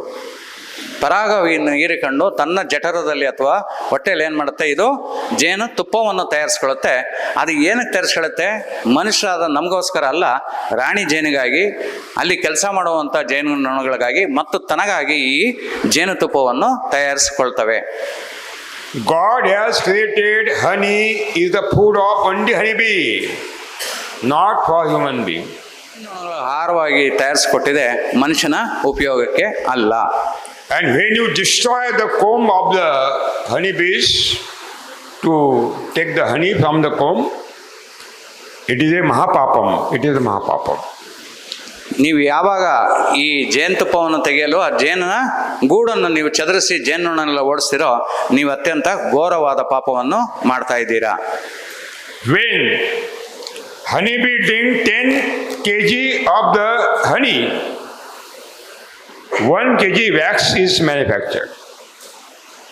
10 kg ಜೇನುತುಪ್ಪ ತಯಾರಿಸಿದಾಗ ನಮಗೆ 1 kg ಮೇಣ ಉತ್ಪತ್ತಿ ಆಗುತ್ತದೆ. And their residence combs are only manufactured by the wax. ಅಲ್ಲಿ ಉಳ್ಕೊಳ್ಕೊಂತ ಆ ಜೇನು ಗೂಡು ಏನಿದೆ, ಆ ರಂಧ್ರಗಳೇನಿದೆ, ಅದನ್ನು ತಯಾರಿಸೋದು ಈ ಜೇನಿನ ಮೇಣದಿಂದನೇ. So don't use honey for human food. ಹಾಗಾಗಿ ಜೇನುತುಪ್ಪವನ್ನು ನೀವು ಏನ್ ಮಾಡಬಾರ್ದು, ಸೇವಿಸಬಾರದು. ಮಹಾಪಾಪ ಮಾಡ್ತಾ ಇದ್ದೀರಾ. When you eat 1 teaspoonful of honey, you are destroying 100 honeybees. ನೀವು 1 ಚಮಚ ಜೇನುತುಪ್ಪ ತಿನ್ಬೇಕು ಅಂದಾಗ ನೀವೇನ್ ಮಾಡ್ತಾ ಇದ್ದೀರಾ? 100 ಜೇನುನೊಣಗಳನ್ನ ನಾಶ ಮಾಡ್ತಾ ಇದ್ದೀರಾ. By empty stomach. By hunger. They are not getting to eat. ಯಾವಾಗ ನಾವು ಈ ಜೇನುತುಪ್ಪ ತಗೊಂಡು ನಾವು ಸ್ವಾದಿಸ್ತೀವೋ, ಅದಕ್ಕೆ ಆಹಾರ ಇಲ್ದಾನೆ ಅವು ಉಪವಾಸ ಸಾಯ್ತವೆ. God has sent honeybees for pollination in the flower. But honeybees do not. Honeybees do not know they are doing the pollination. ದೇವರು ಸೃಷ್ಟಿಕರ್ತ ಅದನ್ನು ಜೇನುನೊಣವನ್ನು ಪರಾಗ ಸ್ಪರ್ಶಕ್ಕಾಗಿ ಅದನ್ನು ಸೃಷ್ಟಿ ಮಾಡಿದ್ದಾನೆ. ಆದರೆ ಈ ಜೇನುನೊಣಗಳಿಗೆ ಅದ್ರ ಬಗ್ಗೆ ಅರಿವೇ ಇಲ್ಲ. When the honeybees enter in the flower, while sucking the nectar, the pollen grains are attached to the legs of the honeybee, and that pollen grains are fertilized on the stigma. Ultimately, seed is born. ಯಾವಾಗ ಈ ಜೇನುನೊಣ ಹೂವಿನ ಮೇಲೆ ಕೂತ್ಕೊಳ್ಳುತ್ತೆ, ಹೂವಿನ ಮೇಲೆ ಕೂತಾಗ ಆ ಪರಾಗ ಏನು ಹಳದಿ ಸಣ್ಣದು ಪುಡಿ ನೀವು ನೋಡ್ತಿರೋ, ಅದು ಈ ಕಾಲುಗಳಿಗೆ ಮೆತ್ಕೊಂತವೆ. ಅದು ಇನ್ನೊಂದು ಹೂವು ಕೂತಾಗ ಅಲ್ಲಿ ಏನು ಸ್ಟಿಗ್ಮಾ ಅಂತ ಅಂತೀವಿ, ಅದರಲ್ಲಿ ಪರಾಗ ಆಗಿ ಏನಾಗ್ತವೆ, ಬೀಜಗಳ ಉತ್ಪಾದನೆ ಆಗ್ತದೆ. In our food, 80% contribution has been given by the only honeybees. In our food, 80% contribution has been given only honeybees by pollination. ನಮ್ಮ ಆಹಾರದಲ್ಲಿ 80% ಆಹಾರ ಆಹಾರವನ್ನಾಗಲಿ ನಮಗೆ ಜೇನು ನೊಣಗಳು ತಮ್ಮ ಪರಾಗ ಸ್ಪರ್ಶದ ಮುಖಾಂತರ ನಮಗೆ ಒದಗಿಸ್ತಾ ಇದ್ದಾವೆ. So don't eat the honey. Maybe Ayurveda will say, don't eat the honey. ನೀವು ಅದಕ್ಕಾಗಿ ನಾನು ಹೇಳ್ತಾ ಇದ್ದೀನಿ, ಯಾವುದೇ ಕಾರಣಕ್ಕೂ ಜೇನುತುಪ್ಪ ತಿನ್ಬೇಡ್ರಿ. Okay. But for the activation of the local microorganism in the soil, they want energy. ಆದರೆ ಈಗ ನಾವು ಆ ಜೀವಾಣುಗಳಿಗೆ ಅಲ್ಲಿ ಅವು ಹೆಚ್ಚಾಗಬೇಕು ಅಂದಾಗ ನಾವು ಅದಕ್ಕೆ ಏನು ಮಾಡಬೇಕು, ಅದಕ್ಕೆ ಶಕ್ತಿ ಊರ್ಜಾನ ಅದಕ್ಕೆ ಕೊಡಬೇಕಾಗತ್ತೆ. And to multiply their bodies by cell division. To multiply their bodies by cell division, energy is required. ಅವರು ಕಣ ವಿಭಜನೆ ಆಗಿ ಅದು ಹೆಚ್ಚು ಮಾಡಬೇಕಂದಾಗ ನಾವು ಅದನ್ನು ಅವಕ್ಕೆ ಶಕ್ತಿಯನ್ನು ಅಥವಾ ಊರ್ಜಾ ಅನ್ನು ಕೊಡಬೇಕಾಗತ್ತೆ. And for fermentation process, because cell division taken place only by fermentation process. ಈ ಕಣ ವಿಭಜನೆ ಆಗೋದು ಕೇವಲ ಹೆಪ್ಪಾದಾಗ ಮಾತ್ರ. And for fermentation process, energy is required. ಈ ಹೆಪ್ಪಾಗೋದಕ್ಕೆ ಕೂಡ ಅದಕ್ಕೆ ಶಕ್ತಿ ಬೇಕಾಗತ್ತೆ. So, how to give available the energy to the microorganism, that was the great problem in front of me. ಈಗ ಈ ಜೀವಾಣುಗಳಿಗೆ ಶಕ್ತಿ ಹೇಗೆ ಒದಗಿಸ್ಬಿಡೋದು, ಇವಾಗ ಒಂದು ದೊಡ್ಡ ಸವಾಲು ನಮ್ಮ ಮುಂದೆ ಎದ್ದು ನಿಂತಿದೆ. Sathiyo, fermentation process is enhanced by utilizing the sweet, the Right. fundamental sciences. Fermentation, Kinman, is enhanced by sweet. ಹೆಪ್ಪನ್ನ ನಾವು ಹೆಚ್ಚು ಮಾಡಬೇಕು ಅಥವಾ ಹೆಚ್ಚೆಚ್ಚು ಮಾಡಬೇಕು ಅಂತ ಅಂದಾಗ ಅದಕ್ಕೆ ನಾವು ಸಿಹಿಯನ್ನು ಕೊಡಬೇಕಾಗುತ್ತೆ. So, I have taken the variable quantity of the sweet. I utilize the sugar, white sugar, in variable quantity. I utilize the jaggery in variable quantity. I utilize honey in variable quantity. I utilize sweet fruit in variable quantity. And I have utilized the sweet speeches of the politician in variable quantity. ನಾನು ಮೊದಲು ಮಾಡಿದ ಕೆಲಸ ಅಂದರೆ ಯಾವ ರೀತಿ ಸಿಹಿ ಕೊಡಬೇಕು ಅಂತ, ಯಾವ ಪದಾರ್ಥ ಸಿಹಿ ಕೊಡಬೇಕು ಅಂತ ನಾನು ಮೊದಲು ಮಾಡಿದ ಕೆಲಸ ಅಂದರೆ ರಾಜಕಾರಣಿಗಳ ಒಂದು ಘೋಷಣೆಗಳು ಏನಿರ್ತಾವಲ್ಲ, ಸ್ಪೀಚ್ಗಳನ್ನ, ಅದನ್ನು ಮೊದಲು ಕೊಟ್ಟೆ.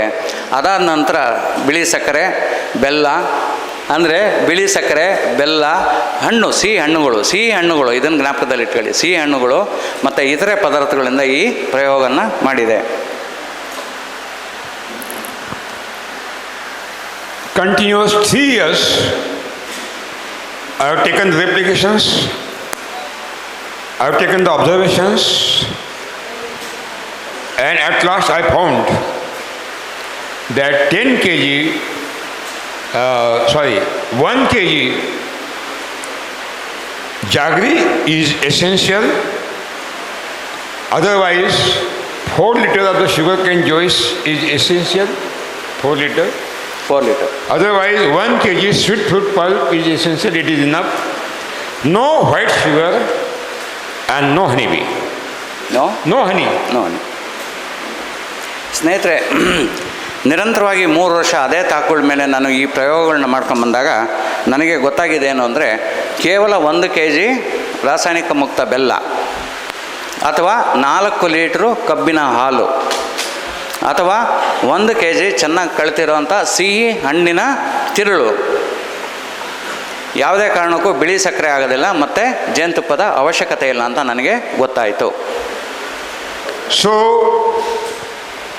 I have taken the variable quantity of the sweet.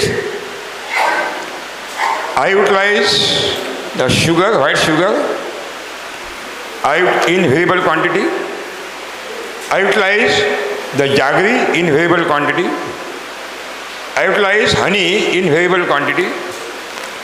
I utilize sweet fruit in variable quantity.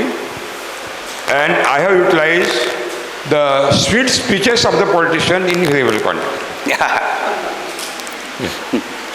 ನಾನು ಮೊದಲು ಮಾಡಿದ ಕೆಲಸ ಅಂದರೆ ಯಾವ ರೀತಿ ಸಿಹಿ ಕೊಡಬೇಕು ಅಂತ, ಯಾವ ಪದಾರ್ಥ ಸಿಹಿ ಕೊಡಬೇಕು ಅಂತ ನಾನು ಮೊದಲು ಮಾಡಿದ ಕೆಲಸ ಅಂದರೆ ರಾಜಕಾರಣಿಗಳ ಒಂದು ಘೋಷಣೆಗಳು ಏನಿರ್ತಾವಲ್ಲ, ಸ್ಪೀಚ್ಗಳನ್ನ, ಅದನ್ನು ಮೊದಲು ಕೊಟ್ಟೆ.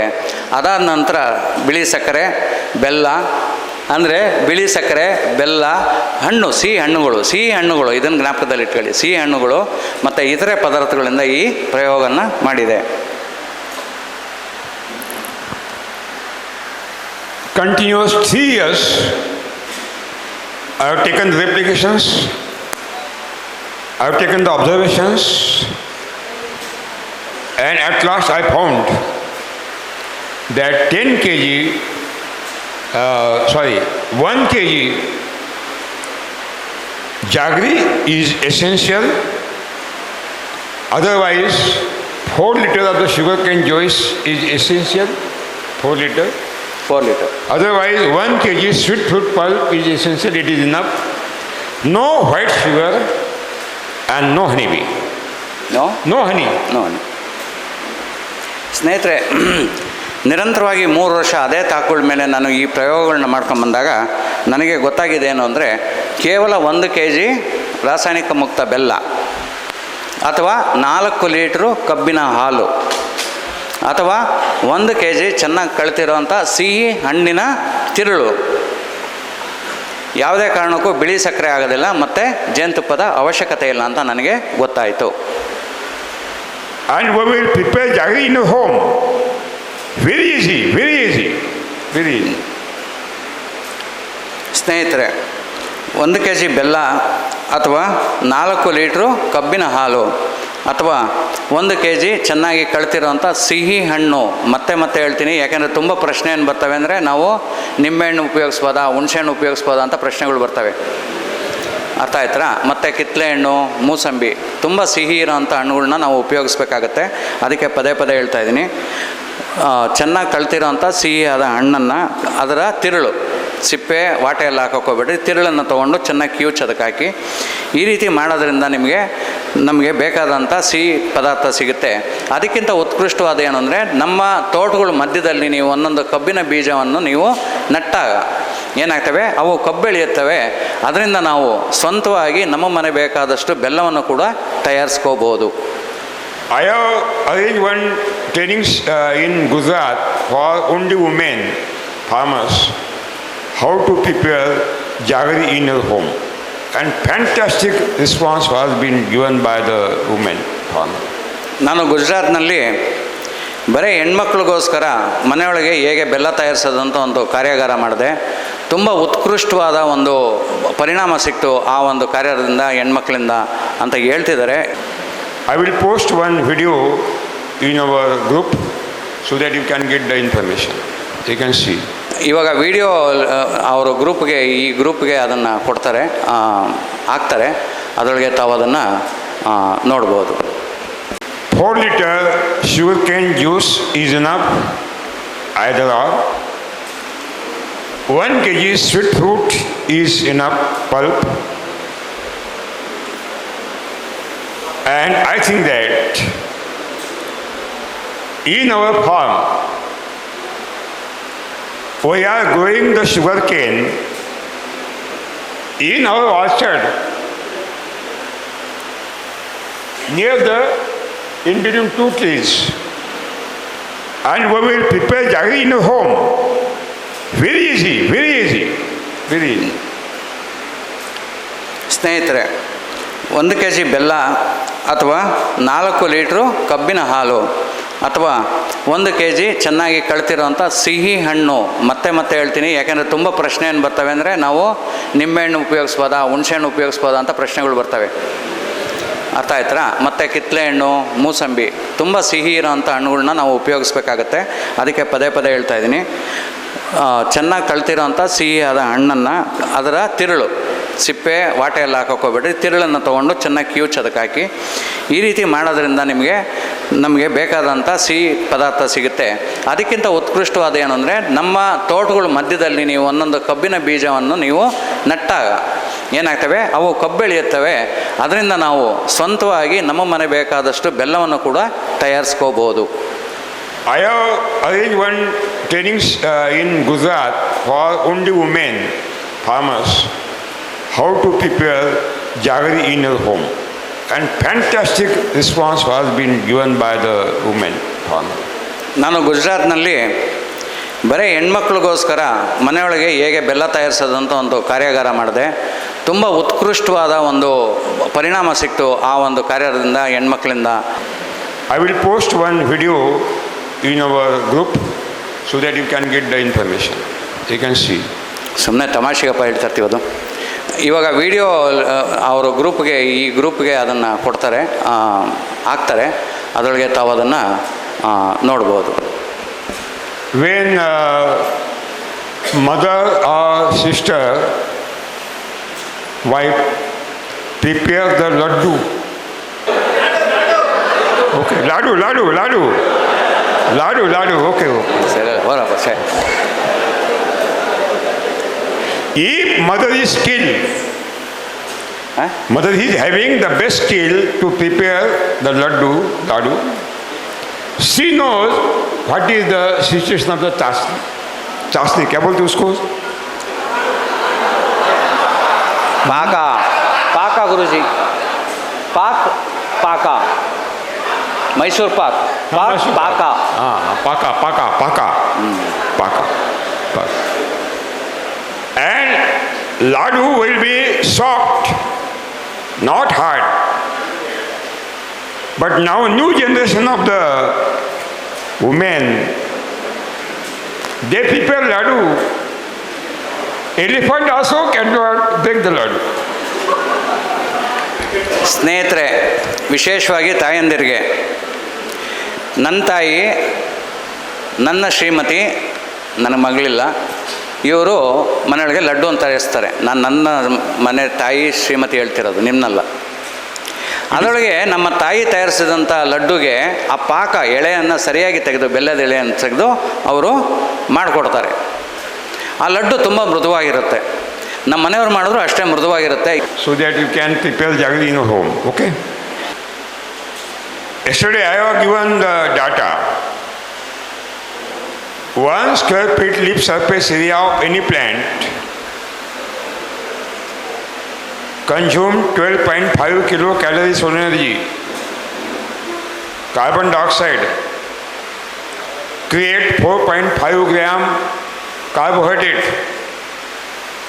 25% sugar is secreted, food is secreted to the roots to feed the bacteria. ನಾನು ನೆನ್ನೆನೇ ನಿಮಗೆ ವಿವರಣೆ ಕೊಟ್ಟಿದ್ದೆ, ಒಂದು ಅಂಕಿಅಂಶ ಕೊಟ್ಟಿದ್ದೆ.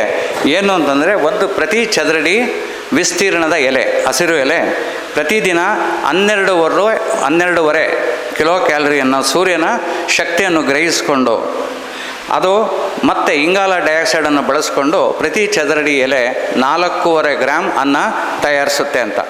ಈ ಅನ್ನವನ್ನು ಕಾರ್ಬೋಹೈಡ್ರೇಟ್ಸ್ ಅಥವಾ ಕಚ್ಚಾ ಸಕ್ಕರೆಯಾಗಿ ತಯಾರಿಸ್ಕೊಳ್ಳುತ್ತೆ. ಈ ಕಚ್ಚಾ ಸಕ್ಕರೆಯ ತಯಾರಿಸಿದಂಥ ಈ 4.5 ಗ್ರಾಮು ಏನು ಕಚ್ಚಾ ಸಕ್ಕರೆಯನ್ನು ತಯಾರಿಸ್ಕೊಂಡಿದೆ, ಅದರೊಳಗೆ 25 ಭಾಗ ಅಂದರೆ 1/4 ಭಾಗ ಅದು ಬೇರಿನ ಮೂಲವಾಗಿ ಈ ಜೀವಾಣುಗಳಿಗೆ ಸಕ್ಕರೆ ರೂಪದಲ್ಲಿ ಅವಕ್ಕೆ ಕೊಡ್ತವೆ. And in exchange, microorganism cook the food and feed to the roots. ಇದಕ್ಕೆ ಅನುಗುಣವಾಗಿ ಏನು ಮಾಡುತ್ತೆ ಅಂದರೆ, ಈ ಜೀವಾಣುಗಳು ಬರೀ ಆಹಾರ ಅಂದರೆ ಕಚ್ಚಾ ಸಕ್ಕರೆಯನ್ನು ತೊಗೊಂಡು ಏನು ಮಾಡ್ತವೆ, ಸಸ್ಯಕ್ಕೆ ಬೇಕಾದಂಥ ಪೋಷಕಾಂಶಗಳನ್ನ, ಖನಿಜಗಳನ್ನ ಮಾರ್ಪಾಡು ಮಾಡಿ ಬೇರುಗಳಿಗೆ ಒದಗಿಸ್ಕೊಡ್ತವೆ. There is a fantastic symbiosis between the roots and the microorganisms.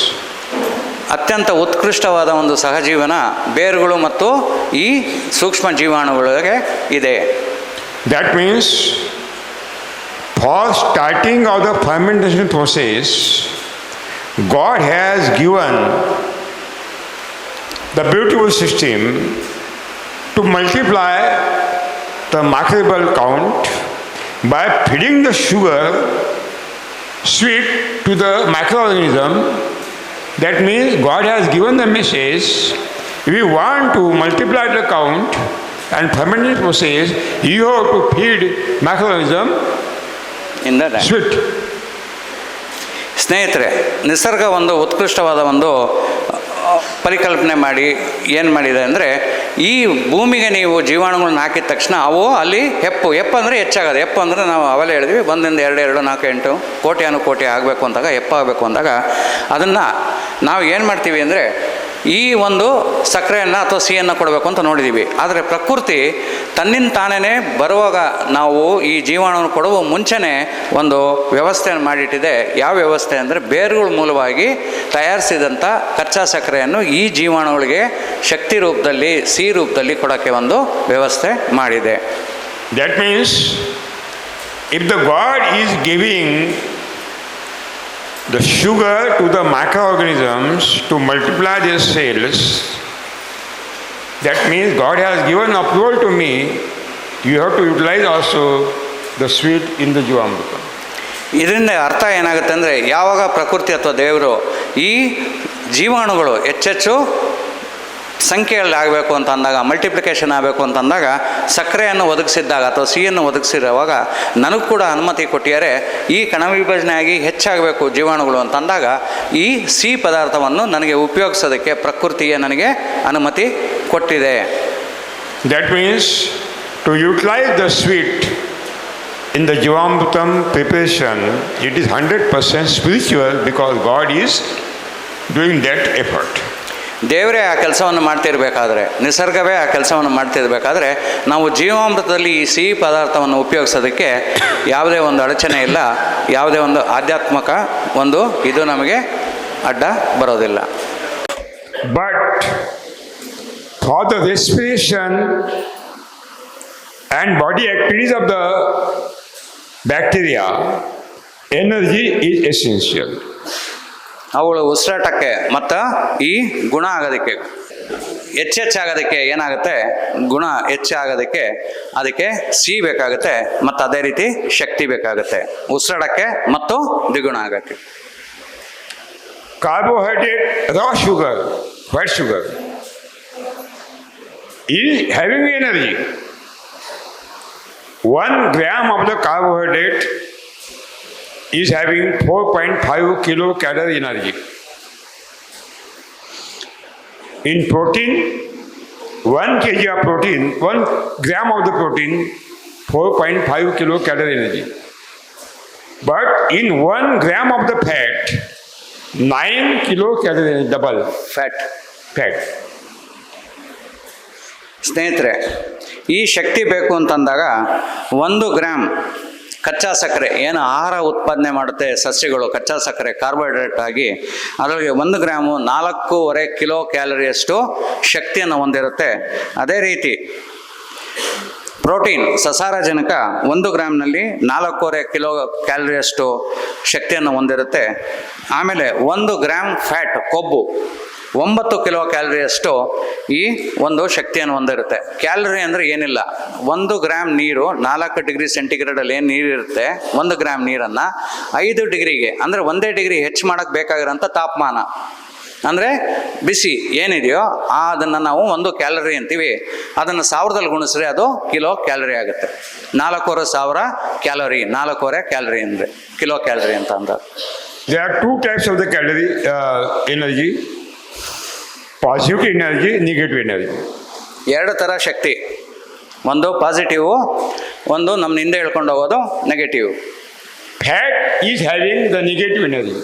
ಕೊಬ್ಬಲ್ಲಿ negative ಅಂದರೆ ಋಣಾತ್ಮಕ ಶಕ್ತಿ ಇದೆ. Become responsible for obesity. ಇದು ಶರೀರ ದಪ್ಪ ಆಗೋದಕ್ಕೆ, ಒಬೆಸಿಟಿ, ಸ್ಥೂಲಕಾಯ, ಸ್ಥೂಲ ತಾನೆ, ಆಮೇಲೆ ನನ್ನಂಗಿರೋರನ್ನ ಸ್ಥೂಲ ಅಂದ್ಬಿಟ್ಟಿರ, ಸ್ಥೂಲಕಾಯ ಆಗೋದಕ್ಕೆ ಕಾರಣ ಆಗುತ್ತೆ. But protein is having the creative positive energy. Protein ಅಥವಾ ಸಸಾರಜನಕ ಅತಿ ಉತ್ಕೃಷ್ಟವಾದ ಗುಣಾತ್ಮಕ ಶಕ್ತಿಯನ್ನು ಹೊಂದಿರುತ್ತೆ. And proteins are existed in the pulses in maximum quantity. ಈ ಕಾಳುಗಳಲ್ಲಿ ಅತಿ ಹೆಚ್ಚು ನಮಗೆ ಈ ಏನು ಶಕ್ತಿ ಇರುತ್ತೆ. In green gram, Bengal gram, pigeon pea, black gram, beans, 20 to 24% protein, and soybean 40% protein. ಸ್ನೇಹಿತರೆ, ಹುರುಳಿ, ಹೆಸರು, ಉದ್ದು, ಕಡಲೆ, ಅವರೆ, ತೊಗರಿ ಈ ಕಾಳುಗಳಲ್ಲೆಲ್ಲ ಸುಮಾರು 20-24% ಅಷ್ಟು ಸಸಾರಜನಕ ಅಥವಾ ಪ್ರೋಟೀನ್ ಇರ್ತವೆ. ಸೋಯಾಬೀನಲ್ಲಿ 40% ಸಸಾರಜನಕ ಇರುತ್ತೆ, ಅಂದರೆ protein. So I thought to give available required energy to the microorganisms, if I will utilize the proteinous material, definitely we will get the result. ನನಗೆ ಅವಾಗ ಒಂದು ಒಳಿತು, ಯಾವಾಗ ನಾವು ಅದಕ್ಕೆ ಶಕ್ತಿ ಕೊಡಬೇಕು, ಅತಿ ಹೆಚ್ಚು ಎನರ್ಜಿ ಕೊಡಬೇಕು ಅಂತಂದಾಗ ನಾನು ಯಾಕೆ ಈ ಕಾಳಿನ ಪುಡಿಯನ್ನು ಉಪಯೋಗಿಸಬಾರ್ದು, ಈ ಸಸಾರಜನಕ ಅಥವಾ ಪ್ರೋಟೀನ್ನ ಶಕ್ತಿಯನ್ನು ಈ ಜೀವಾಣುಗಳಿಗೆ ಕೊಡೋದಕ್ಕೆ. Then I have tried variable quantity of the pulses flour. ಬೇರೆ ಬೇರೆ ಅನುಪಾತದಲ್ಲಿ ಅಥವಾ ಬೇರೆ ಬೇರೆ ತೂಕದಲ್ಲಿ ಅಳತೆಯಲ್ಲಿ ನಾನು ಇವನ್ನ ಪ್ರಯೋಗ ಮಾಡಿದ್ದೀನಿ. ಬೇರೆ ಬೇರೆ ಕಾಳುಗಳನ್ನ ಉಪಯೋಗಿಸ್ಕೊಂಡು ಮಾಡಿದ್ದೀನಿ. Continuous 3 years I have taken the trials. 3 ವರ್ಷ ನಿರಂತರವಾಗಿ ನಾನು ಈ ಪ್ರಯೋಗನ ಮಾಡಿದ್ದೀನಿ. At last I found that ಕೊನೆಗೆ ನನಗೆ ಗೊತ್ತಾಗಿದ್ದು only 1 kg pulses flour is required. ನಾನು ಕಂಡ್ಕೊಂಡಿದ್ದೇನು ಅಂದರೆ ಕೇವಲ 1 kg ಕಾಳಿನ ಹಿಟ್ಟು. ಯಾವ ಕಾಳು ಮುಂದಕ್ಕೆ ಅದು ಬರುತ್ತೆ, ಕಾಳಿನ ಹಿಟ್ಟು. ಇವಾಗೆಲ್ಲ ಹೇಳಿದ ಕಾಳುಗಳು. Not 2 kg, not 3 kg, only 1 kg. 2 kg ಅಲ್ಲ, 3 kg ಅಲ್ಲ, ಕೇವಲ 1 kg ಮಾತ್ರ. Then there may be a question in your mind to utilize the pulses flour is a natural, spiritual. ಮತ್ತೆ ಶುರು. ಈ ಕಾಳಿನ ಪುಡಿ ನಾವು ಉಪಯೋಗಿಸ್ತೀವಿ ಅಂದರೆ ಅದು ನೈಸರ್ಗಿಕನ ಅಥವಾ ಅದು ಆಧ್ಯಾತ್ಮಿಕನ? Yes, it is a spiritual. ಹೌದು. Uncountable soil microbe population was present before industrial revolution in the soil. ಕಾರ್ಖಾನೆಯ ಕ್ರಾಂತಿಯ ಮುಂಚೆ ಅತಿ ಹೆಚ್ಚು ಪ್ರಮಾಣದಲ್ಲಿ ಈ ಜೀವಾಣುಗಳು ಭೂಮಿಯಲ್ಲಿ ಇದ್ವು.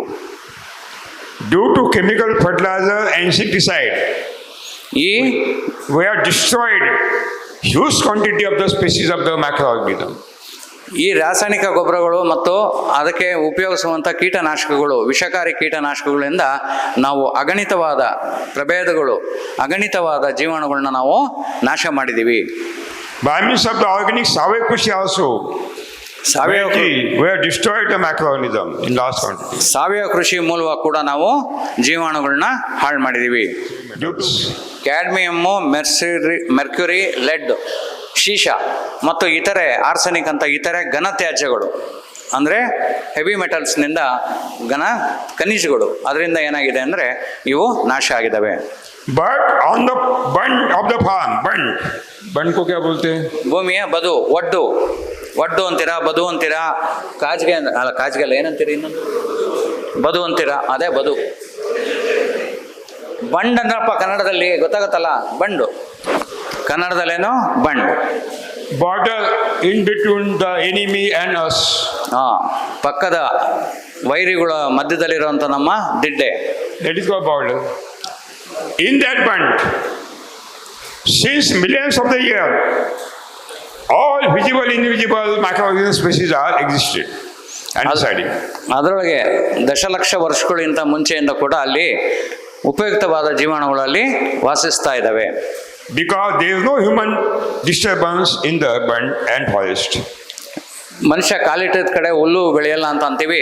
ಯಾವಾಗ ನೀವೇನು ಕೆಲಸನೇ ಮಾಡದಿಲ್ದಾಗ ಏನಾಗುತ್ತೆ, ಮನುಷ್ಯನ ಹಸ್ತಕ್ಷೇಪ ಅಲ್ಲಿ ಇಲ್ದಂಗೆ ಆಗುತ್ತೆ. ಆ ಸಮಯದಲ್ಲಿ ನಿರಂತರವಾಗಿ ಅಲ್ಲಿ ಆ ಜೀವಾಣುಗಳು ಇದ್ದಾವೆ. I thought we want maximum biodiversity of the microbes in the soil. ಅವಾಗ ನನಗೆ ಅನಿಸಿದ್ದೇನು ಅಂದರೆ, ಬರೀ ಈ ಸಗಣಿಲಿರುವಂಥ ಜೀವಾಣುಗಳ ಪ್ರಭೇದಗಳಲ್ಲ, ಇನ್ನು ಅತಿ ಹೆಚ್ಚು ಬೇಕು ಅಂತ ಈ ಬಯೋಡೈವರ್ಸಿಟಿ ಏನಂತೀರ, ಜೀವ ವೈವಿಧ್ಯ ಬೇಕು ಅಂತ ಏನು ಮಾಡಿದೆ ಅಂದರೆ, ನಾನು ಮಣ್ಣಿನ ಬದುನಲ್ಲಿರುವಂಥ ಮಣ್ಣು ಅದನ್ನು ತಗೊಂಡು ಕೂಡ ಉಪಯೋಗಿಸಿದೆ.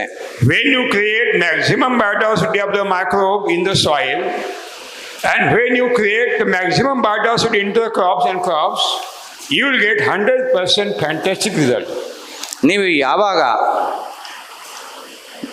ಜೀವಾಣುಗಳಲ್ಲಿ ಕೂತ ಜೀವ ವೈವಿಧ್ಯನ ಉಪಯೋಗಿಸ್ತೀವಿ, ಅದೇ ರೀತಿ ನಮ್ಮ ಬೆಳೆಗಳಲ್ಲಿ ನಾವು ಜೀವ ವೈವಿಧ್ಯ ಬಯೋಡೈವರ್ಸಿಟಿ ಬೆಳೆಗಳನ್ನು ಹಾಕೋದ್ರಲ್ಲೂ ಕೂಡ ನಾವು ಅದನ್ನು ಅನುಷ್ಠಾನ ಮಾಡ್ತೀವಿ. ಆಗ ನಮಗೆ ಅತಿ ಉತ್ಕೃಷ್ಟವಾದ ಫ್ಯಾಂಟಾಸ್ಟಿಕ್ ರಿಸಲ್ಟ್ಸ್ ನಮಗೆ ಸಿಗುತ್ತೆ. So I have taken the handful soil from the bund and utilized with the 10 kg of powder, 1 kg agri and 1 kg pulses. ನಾನು ಹಾಗಾಗಿ ಏನು ಮಾಡೋದು ಅಂದರೆ, ಒಂದು ಮುಷ್ಟಿ ಒಂದು ಇಡೀ ಮಣ್ಣನ್ನು, 1 kg ಬೆಲ್ಲ, 10 kg ಸಗಣಿ, 1 kg ಹಿಟ್ಟು ಇದರಲ್ಲಿ ಉಪಯೋಗಿಸ್ತೆ. Now formula is prepared. Write down how to prepare Jivamrutam. ಬರ್ಕಳಿ ಎಲ್ಲ ಯಾವ ರೀತಿ ನೀವು ಜೀವಾಮೃತ ತಯಾರಿಸೋದು ಅಂತ. Take 200 liters of the water. 200 litre ನೀರನ್ನು ತೆಗೆದುಕೊಳ್ಳಿ.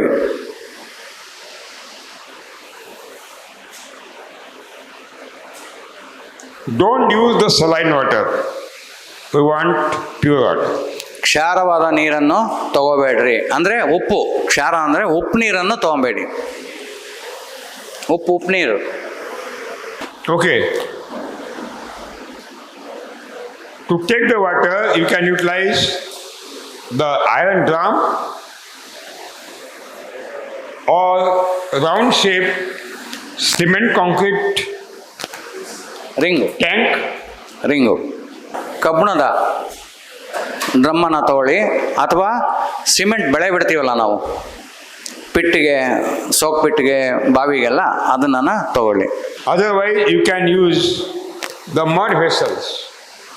ಆದರೆ ನಮ್ಮಲ್ಲಿ ಮುಂಚೆ ಇದ್ದಿದ್ದು ವಾಡೆ, ಮಣ್ಣಿನ ದೊಡ್ಡ ದೊಡ್ಡ ಇದ್ದಿದ್ದು, ಅವು ಇವಾಗ ಯಾರು ಬೀಜ ತುಂಬಕ್ಕೆ, ಧಾನ್ಯ ತುಂಬಕ್ಕೆ ಉಪಯೋಗಿಸ್ತಿಲ್ಲ. ಅದನ್ನು ಕೂಡ ನೀವು ಉಪಯೋಗಿಸ್ಕೋಬಹುದು. ವಾಡೆ. Okay. If you are not having the money to purchase the tank from the market, don't take the loan from money lender and banks. Not necessary to purchase the tank also. ನಿಮ್ಮ ಹತ್ರ ದುಡ್ಡಿಲ್ಲ ಅಂತ ಅಂದಾಗ, ಕೆಲವ್ರ ಹತ್ರ ಇರಲ್ಲ ಅಂಥ ಸಮಯದಲ್ಲಿ ನೀವು ಈ ಲೇವಾದೇವಿಯವ್ರ ಹತ್ರ ಹೋಗಿ ಜೀವಾಮೃತ ಡ್ರಮ್ಗೋಸ್ಕರ ನೀವು ಅವ್ರ ಹತ್ರ ಸಾಲ ತಗೋಬೇಡಿ. Near the water resources, that means well, tube well, what may be. ನಿಮ್ಮ ನೀರಿನ ಮೂಲ ಕೆರೆ ಪಕ್ಕದಲ್ಲಿ ಇರ್ಬೋದು. ಅಂತ ಕೆರೆ ನೀರು ನೀವು ಉಪಯೋಗಿಸ್ಬೋದು ಏತದ ಮೂಲವಾಗಿ, ಅಥವಾ ನೀವು ಬಾವಿಯಿಂದ ನೀರು ತೆಗಿಬೋದು, ಅಥವಾ ಕೊಳವೆ ಬಾವಿ, ಬೋರ್ವೆಲ್ಲಿಂದ ನೀವು ನೀರು ತೆಗಿಬೋದು. ಎಲ್ಲಿನ ನೀರಿನ ಮೂಲ ಇದೆಯೋ ಅಲ್ಲಿಗೆ ನೀವು You dig the pit. ಒಂದು ಗುಂಡಿಯನ್ನು ತೆಗಿರಿ. ಮಣ್ಣೊಳಗೆ ಒಂದು ಗುಂಡಿ, Round shape.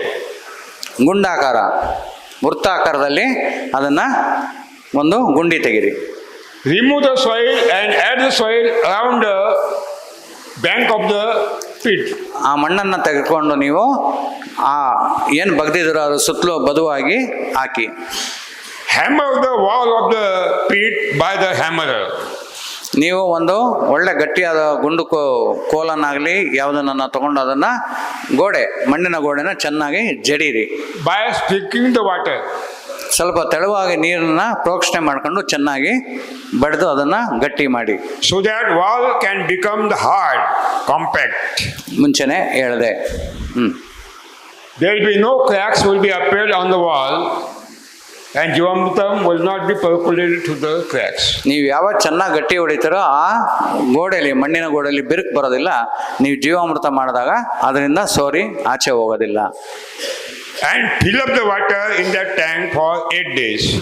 ಅದರೊಳಗೆ 8 ದಿವಸ ನೀರನ್ನು ತುಂಬಿಡಿ.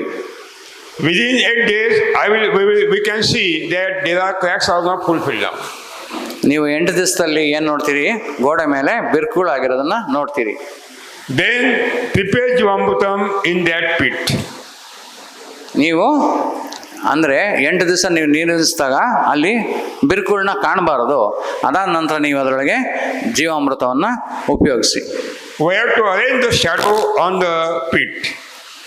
ನೀವು ಅದ್ರ ಮೇಲೆ ಒಂದು ನೆರಳಿನ ಚಾವಣಿ ಮಾಡಬೇಕು. ಈ 8 ದಿವಸ ನೀರು ನಿಲ್ಲಿಸೋದ್ರಿಂದ ಏನಾಗುತ್ತೆ ಅಂದರೆ ನೀರು ಇಂಗುತ್ತೆ, ಮತ್ತೆ ತುಂಬಿ ಮತ್ತೆ ಇಂಗ್ತಾ ಇರುತ್ತೆ. ಯಾವಾಗ ಸುತ್ತಲೂ ಇರೋ ಮಣ್ಣು ಆ ಹಾಕಿರೋಂಥ ನೀರಿನ ಪ್ರಮಾಣ, ಅದಕ್ಕಿರೋಂಥ ಕೈನೆಟಿಕ್ ಎನರ್ಜಿ ಅಥವಾ ಶಕ್ತಿ ಏನಿದೆ ಅದು ಇರೋ ತನಕ ಅದು ಎಳ್ಕೊಂಡು ಪೂರ್ತಿ ಸುತ್ತಲಿರೋ ಮಣ್ಣು ನೀರ್ಮಯ ಆಗುತ್ತೆ. ಅದಾದ ನಂತರ ನೀವು ನೀರು ಜೀವಾಮೃತ ಮಾಡಿದ್ರೆ ಅದು ಸೋರಿಕೆಯಾಗಿ ಹೊರಗೆ ಹೋಗೋದಿಲ್ಲ. To avoid the state exposure of the sunlight and rain.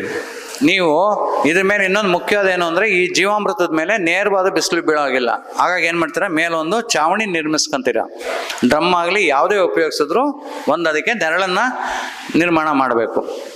And husband and wife can dig the pit very well within 1 day. Now take one bowl, take small water, take the bowl, add 10 kg of the local cow dung in that water and mix by the hand in the water very well. ಸ್ನೇಹಿತರೆ, ನೀವು ಜೀವಾಮೃತಕ್ಕೆ ಸಗಣಿ ಉಪಯೋಗಿಸ್ಬೇಕಾದ್ರೆ ಏನಾಗುತ್ತೆ ಅಂದರೆ ಒಂದಷ್ಟು ಸ್ವಲ್ಪ ಗಟ್ಟಿನೂ ಆಗುತ್ತೆ. ನೀವು ಯಾವಾಗ ಅದನ್ನು ನೀರೊಳಗೆ ಹಾಕ್ತೀರ ಎಲ್ಲ ಗರಣೆಗಳು ತೇಲಕ್ಕೆ ಶುರು ಆಗ್ಬಿಡುತ್ತೆ. ಗರಣೆ ಅಂದರೆ ಗೆಡ್ಡೆಗಳು. ಹಾಗಾಗಿ ನೀವು ಎಷ್ಟೇ ತಿರುಗಿಸಿದ್ರು ಆ ಗೆಡ್ಡೆನ ಇದಾಗುತ್ತೆ, ಬೇಜಾರು ಮಾಡಿ ಜೀವಾಮೃತ ಮಾಡೋದು ಬಿಟ್ಬಿಡ್ತೀರ.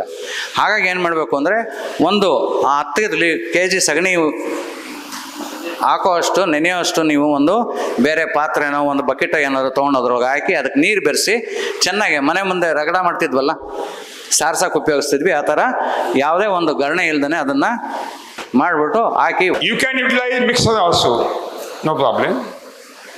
But we have to convert the local cow dung in the slurry.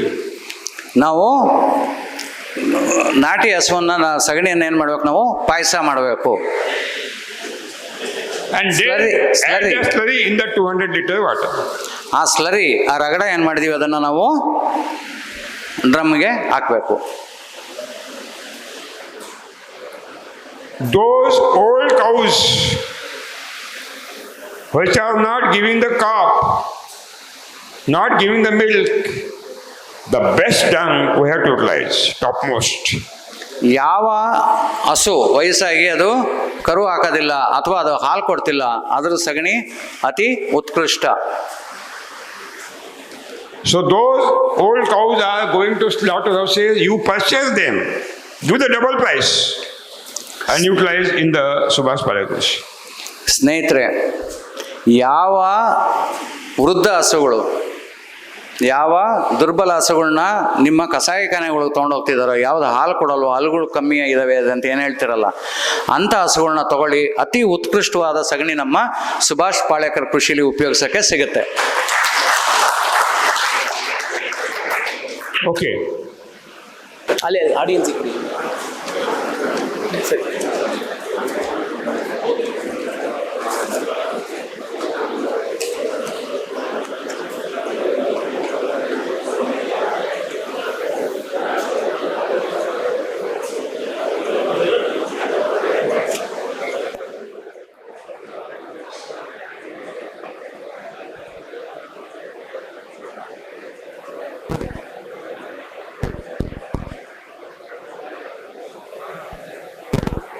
ಹೊರ ಬಂದಂತ ಸ್ಲರಿಯಿಂದ ತಾವು ಜೀವಾಮೃತವನ್ನು ಮಾಡಲಿಕ್ಕೆ Degradable. It remains thousands of years as it is. But by means of the air, sunlight and water, nanoparticles of the plastics is separated. They are mixing the Jivamrita and quality is totally degraded. ಯಾಕೆ ಬೇಡ ಅಂತಿದ್ದಾರೆ ಅಂದರೆ plastic ಮಣ್ಣಿನ ಜೊತೆ ಸದ್ದು ಜಾಸ್ತಿ ಆಗ್ತಿದೆ. ನಿಮ್ಮಲ್ಲಿ ನೀವೇ ಮಾತಾಡ್ಕೊಳ್ಳೋದಾದ್ರೆ ಗುರುಗಳನ್ನ ಯಾಕೆ ಇಲ್ಲಿ ಕೂರಿಸ್ಬೇಕು? ಸ್ವಲ್ಪ ಶಿಸ್ತಿರ್ಬೇಕಲ್ವಾ? ಶಿಸ್ತು ಯಾರಿಗೋಸ್ಕರ? ಇದು ಕಾರ್ಯಕ್ರಮ ಯಾರಿಗೋಸ್ಕರ? ನಿಮ್ಮಲ್ಲೇ ನೀವು ಗೊಂದಲವಾಗಿ ನೀವೇ ಮಾತಾಡ್ಕೊಳ್ಳೋದಾದ್ರೆ ಗುರುಗಳು ಯಾಕೆ ಮಾತಾಡ್ಬೇಕು ಇಲ್ಲಿ? ಈ ಕಾರ್ಯಕ್ರಮ ಯಾಕೆ ಬೇಕಾಗುತ್ತೆ? 6 ವರ್ಷಗಳಾದರೂ ಮಣ್ಣಿನಲ್ಲಿ ಉಳಿಯುವಂಥ ಪದಾರ್ಥ ಆಗಿರೋದ್ರಿಂದ ಪ್ಲಾಸ್ಟಿಕ್ಕನ್ನು ಜೀವಾಮೃತ ಮಾಡಲಿಕ್ಕೆ ನಿಷೇಧ ಒಂದು ಭಾಗವಾದರೆ, ಇನ್ನೊಂದು ಭಾಗ ಏನಂದರೆ ಪ್ಲಾಸ್ಟಿಕ್ಕು ಒಂದು ಕಾಲಕ್ರಮೇಣ ಆ ಡ್ರಮ್ಮಿನಿಂದ ಪುಡಿಯಾಗಿ ಜೀವಾಮೃತ ಜೊತೆಗೆ ಬೆರೆಯೋಕ್ಕೆ ಶುರುವಾಗುತ್ತೆ. ಬಿಸಿಲು, ನೀರು, ಚಳಿ, ಗಾಳಿನಲ್ಲಿ ವ್ಯತ್ಯಾಸ ಆದಾಗ ಅದೇನು ಸಣ್ಣ ಸಣ್ಣ ಕಣಗಳಾಗಿ ಜೀವಾಮೃತ ಜೊತೆ ಬೆರೆಯಕ್ಕೆ ಶುರುವಾಗುತ್ತೆ. ಆ ಬೆರ್ತಿರುವಂಥ ಕಣಗಳು, ಜೀವಾಮೃತ ಜೊತೆಗೆ ಬೆರ್ತಿರುವಂಥ ಕಣಗಳು ನಿಮ್ಮ ನೀರಿನ ಮುಖಾಂತರ ತಮ್ಮ ಗಿಡಗಳ ಬೇರಿನ ಹತ್ರಕ್ಕೆ ಹೋಗುತ್ತೆ. ಅಲ್ಲೂ ಕೊಳೆಯೋದಿಲ್ಲ, ಕಣವಾಗಿ ಅಲ್ಲೇ ಉಳ್ಕೊಳ್ಳುತ್ತೆ ಬಿಟ್ಟರೆ ಅದು ಕೊಳೆಯೋದಿಲ್ಲ. ಹಾಗಾಗಿ ಪ್ಲಾಸ್ಟಿಕ್ಕಿನ ಕಣಗಳು ಆರೋಗ್ಯಕರ ಅಲ್ಲದೆ ಇರೋದ್ರಿಂದ ಅದು ಕೂಡ ಹಾನಿಕಾರಕ. ಹಾಗಾಗಿ ಪ್ಲಾಸ್ಟಿಕ್ನ ಬಳಸಬೇಡಿ ಅಂತ ಹೇಳ್ತಾರೆ. Even when we utilize plastic bag for pickle or food material or water, when you utilize plastic bag for pickle means okay, food material from the shop, from the when it becomes hot, small minute nanoparticles which are not visible by our own eyes. If you want to be visible, you have to use electronic microscope, so minute. And it is a toxic garbage, poison, lose our immunity when suffered by the diseases. ಯಾಕೆ plastic ಬೇಡ ಅನ್ನೋದಾದ್ರೆ ಒಂದು ಉದಾಹರಣೆ ಕೊಡೋದಾದ್ರೆ ನಮ್ಮ ಮನೆಗೆ ಉಪ್ಪಿನಕಾಯಿ ತರಬೇಕಾದ್ರೂ ಪ್ಲಾಸ್ಟಿಕಲ್ಲಿ ತರುವಂಥದ್ದು ವ್ಯವಸ್ಥೆ ಆಗೋಗಿದೆ. ನೇರವಾಗಿ ಆಹಾರ ಪದಾರ್ಥ ಜೊತೆಗೆ ಪ್ಲಾಸ್ಟಿಕ್ ಸಂಪರ್ಕ ಬಂದಾಗ ತಾಪಮಾನದ ಅಥವಾ ಪ್ಲಾಸ್ಟಿಕ್ಕಿನ ಬಳಸಿರುವಂಥ ಟೆಂಪ್ರೇಚರ್ ಮೇಲೆ ಕೆಳಗೆ ಆದಾಗ ಅಲ್ಲಿರುವಂಥ ಅತಿ ಸೂಕ್ಷ್ಮವಾದಂಥ ಪ್ಲಾಸ್ಟಿಕ್ಕು ಆಹಾರ ಜೊತೆಗೆ ಬೆರೆತು ನಮ್ಮ ದೇಹದೊಳಗೆ ಸೇರಿ ನಮ್ಮ ದೇಹದಲ್ಲಿ ಅನವಶ್ಯಕವಾದಂಥ ರೋಗಗಳನ್ನು ಉಂಟು ಮಾಡುವಂಥ ಕಣಗಳನ್ನು ಉತ್ಪಾದನೆ ಮಾಡುವಂಥ ಶಕ್ತಿ ಅದಕ್ಕಿರೋದ್ರಿಂದ ಪ್ಲಾಸ್ಟಿಕ್ಕನ್ನು ನಿಷೇಧ ಮಾಡಿ ಅಂತ ಹೇಳ್ತಿದ್ದಾರೆ. ಅಲ್ಲಿ ಆಡಿಯನ್ಸ್ ಇತ್ತು ಸರಿ.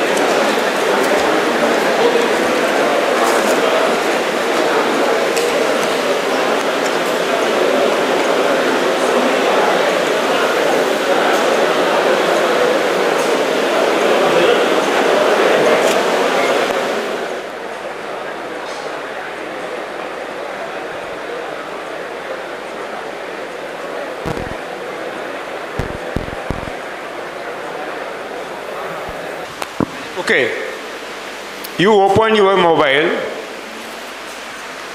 and open our WhatsApp group, this WhatsApp group.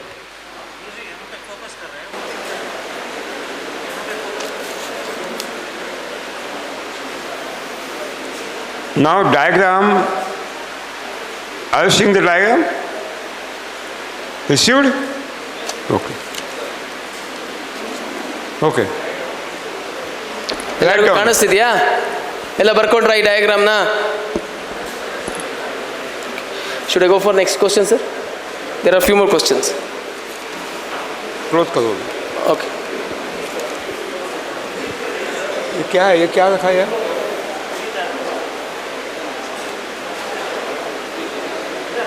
Having the capacity 1000 liter, so that we can get available enough quantity of the Jivamrutam to utilize. In the bottom of the tank, there is an outlet. It is a lower outlet for washing the tank by the water, so that all impurities will go out. From the bottom, 9 inch above, there is one outlet. And through that outlet, there is a filter, jali, net. And in lower tank, when you prepare Jivamruta, overnight don't stir it. Liquid base Jivamruta will come up upon this level. Solid Jivamruta will settle in the bottom. Next day, you switch on the cork.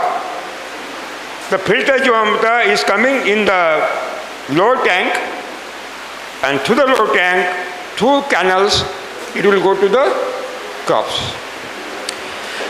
ಇಲ್ಲಿ 2 ತೊಟ್ಟಿಗಳು ಕಾಣಿಸ್ತಾ ಇದೆ. ಈ ಮೊದಲನೇ ತೊಟ್ಟಿ ದೊಡ್ಡ ತೊಟ್ಟಿ ಇದೆ. ಇದು ಭೂಮಿಯಿಂದ 3 ರಿಂದ 4 ಅಡಿ ಮೇಲಕ್ಕಿದೆ. ಈ ತೊಟ್ಟಿಯಲ್ಲಿ ಜೀವಾಮೃತವನ್ನು ಮಿಶ್ರಣ ಮಾಡ್ತೇವೆ ನಾವು. ಇದರಲ್ಲಿ 2 ನೆಲ್ಲಿಗಳು ಕಾಣಿಸ್ತದೆ. ಒಂದು ತೊಟ್ಟಿಯ ಅತಿ ತಳಭಾಗದಲ್ಲಿ ಒಂದು ತೊಟ್ಟಿಯ 9 ರಿಂದ 10 ಇಂಚು ಮೇಲ್ಭಾಗದಲ್ಲಿ ಒಂದು. ಈ ಮಿಶ್ರಣ ಆಗಿರುವಂಥ ಮಿಶ್ರಣದಲ್ಲಿ ಒಂದಷ್ಟು ಗಟ್ಟಿ ಅಂದರೆ ಡಿಸಾಲ್ವ್ ಆಗದೆ ಇರೋಂಥ ಕರಗದೆ ಇರೋಂಥಷ್ಟು ಪದಾರ್ಥಗಳು ಉಳ್ಕೊಳ್ತದೆ. ನೀವು ಮಿಶ್ರಣ ಮಾಡಾದಮೇಲೆ ಈ ನೆಲ್ಲಿಯಿಂದ ತಗೊಂಡಾಗ ನಿಮಗೆ ಗಟ್ಟಿ ಪದಾರ್ಥಗಳು ಸೆಡಿಮೆಂಟ್ ಅಂದರೆ ಕೆಳಗಡೆಗೆ ಇಲ್ಲಿ ಶೇಖರಣೆ ಆಗ್ತದೆ. ಈ 9 ಇಂಚಿಂದ ಮೇಲ್ಗಡೆ ಇರುವಂಥ ನೆಲ್ಲಿಯಲ್ಲಿ ಮುಂದೆ ಒಂದು ಫಿಲ್ಟರ್ ಅಥವಾ ಜಾಲರಿಯನ್ನು ಅಲ್ಲಿ ಅಳವಡಿಸಲಾಗಿರುತ್ತೆ. ಈ ಜಾಲರಿಯಿಂದ ಅಳವಡಿಸಲಾಗಿರುವಂಥ ಈ ನೆಲ್ಲಿಯಿಂದ ನೀರು ಓಪನ್ ಮಾಡಿದಾಗ ಜೀವಾಮೃತ ಮಿಶ್ರಣವು ಈ ಜಾಲರಿಯಲ್ಲಿ ಶುದ್ಧೀಕರಿಸಿ ಕೆಳಗಿರುವಂಥ ತೊಟ್ಟಿಗೆ ಬರ್ತದೆ.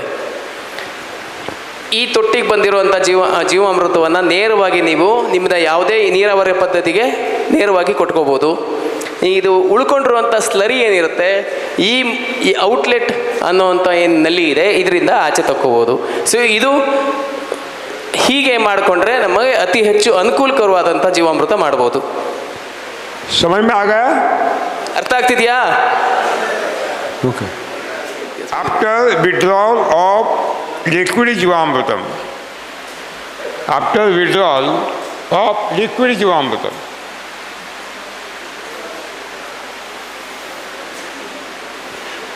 ಈ ದ್ರವ ರೂಪದಲ್ಲಿರುವಂಥ ಜೀವಾಮೃತವನ್ನು ಆಚೆ ತಗೊಂಡ ಮೇಲೆ in bottom there will be a solid base Jivamrutam. ಈ ಕೆಳಗಡೆ ಇರುವಂಥ ನೆಲ್ಲಿಯಿಂದ ಸಾಲಿಡ್ ಫಾರ್ಮಲ್ಲಿ ಇರುವಂಥದ್ದು ಅಂದರೆ ಗಟ್ಟಿಯಾಗಿರುವಂಥದ್ದನ್ನು ಆಚೆ ತೆಗಿಬೋದು. This is the best culture of the Jivamrutam. ಇದು ಅತ್ಯಂತ ಅತ್ಯುತ್ತಮವಾದಂಥ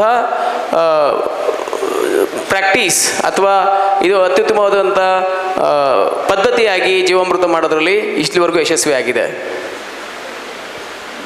After withdrawal of the liquid Jivamrutam, add 900 liter water in the tank.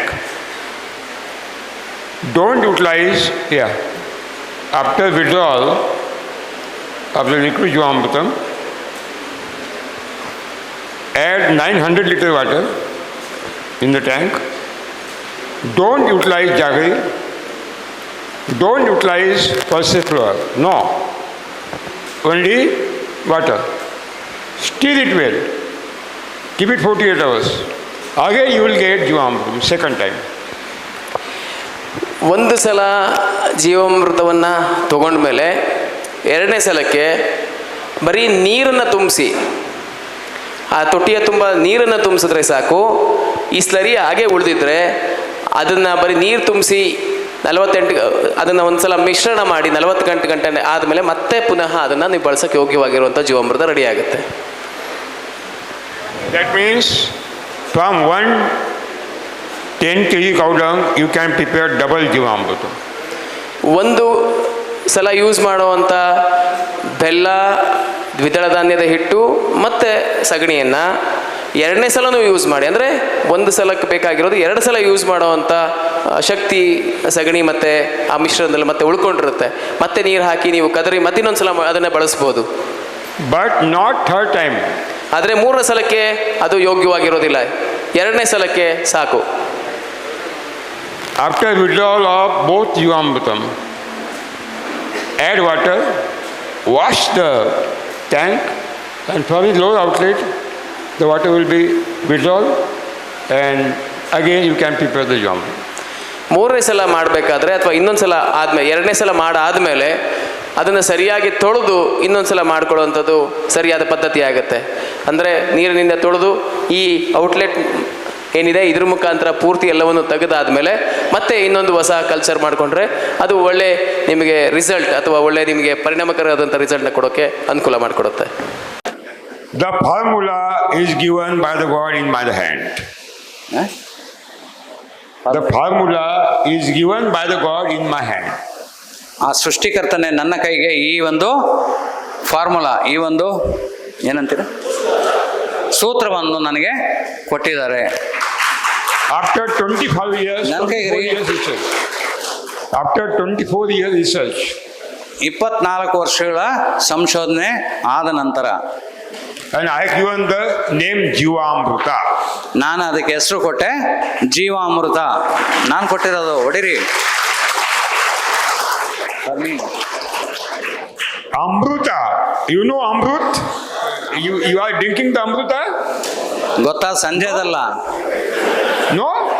In wine bar? ಅದೇ ಸಂಜೆ, not in evening Amruta. Nobody has seen. Nobody seen Amruta. Everybody know Amruta. Everybody knows Amruta. ಎಲ್ಲರಿಗೂ ಅಮೃತ ನೋಡಿಲ್ಲ, ಆದರೆ ಎಲ್ಲರಿಗೂ ಅಮೃತ ಅಂದ್ರೆ ಗೊತ್ತಿದೆ. And this Jivamruta name is world famous. It is famous in the entire world.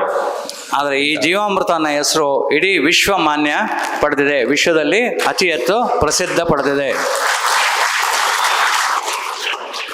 Write down how to prepare Jivamruta. ಜೀವಾಮೃತ ಬರೆಯೋದು ಹೇಗೆ ಅಂತ ತಿಳ್ಕೊಳ್ಳಿ. Write down. God The God has sent human being before 3 lakh years on the earth. 3,00,000 ವರ್ಷದ ಮುಂಚೆ ದೇವರು ಮನುಷ್ಯನ ಓಡಾಡ್ಕೊಂಬನ್ನಿ ಅಂತ ಈ ಭೂಮಿಗೆ ಕಳಿಸ್ಯಾನೆ.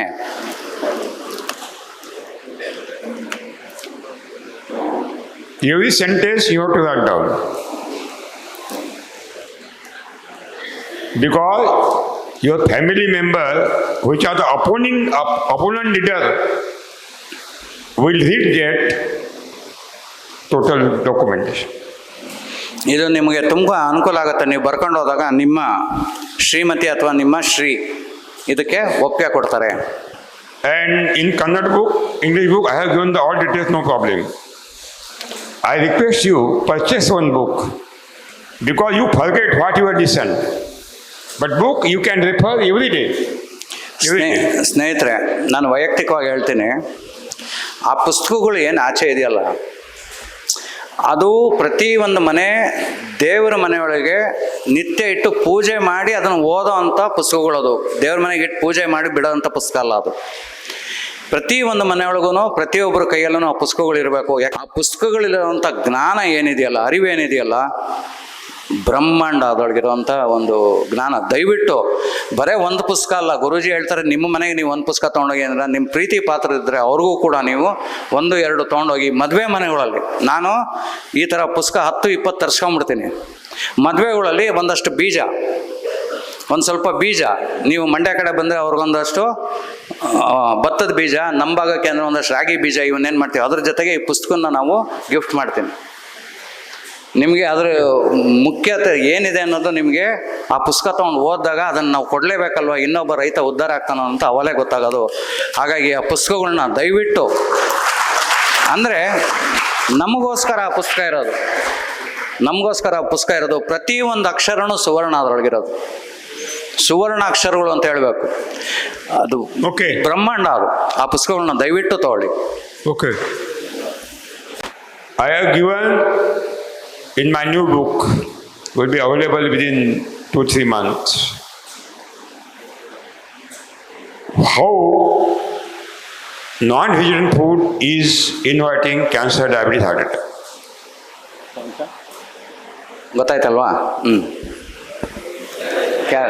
ಸುನ 1 cup tea. I have written new book. Within 2-3 months, it will be published in new syllabus. How? What I said? A non-vegetarian urine is responsible for cancer, diabetes, heart attack. ಹಾಂ, ಮಾಂಸಾಹಾರ ಸೇವಿಸುವಂಥ ಮನುಷ್ಯನ ಮೂತ್ರ ಯಾವ ರೀತಿ ಕ್ಯಾನ್ಸರ್ ಕಾರಕ ಅಂತ ಅಂದ್ಬಿಟ್ಟು ನನ್ನ ಮುಂದೆ ಬರುತ್ತಿರೋಂಥ 2-3 ತಿಂಗಳಲ್ಲಿ ನಾನು ಪ್ರಸಾರ ಮಾಡುತ್ತಿರುವಂಥ ಪುಸ್ತಕದಲ್ಲಿ, ಹೊಸ ಪುಸ್ತಕದಲ್ಲಿ ಬರ್ತಾ ಇದೆ. Because meat is a alkaline not, it is a acidic food.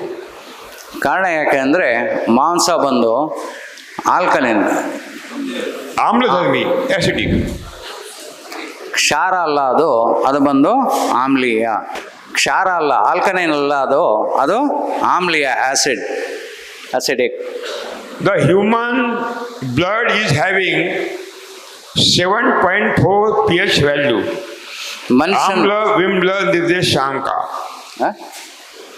ಮನುಷ್ಯನ ರಕ್ತ pH ಅದು ಬಂದು 7.4 ಇರುತ್ತೆ. That means our blood is alkaline, not acidic.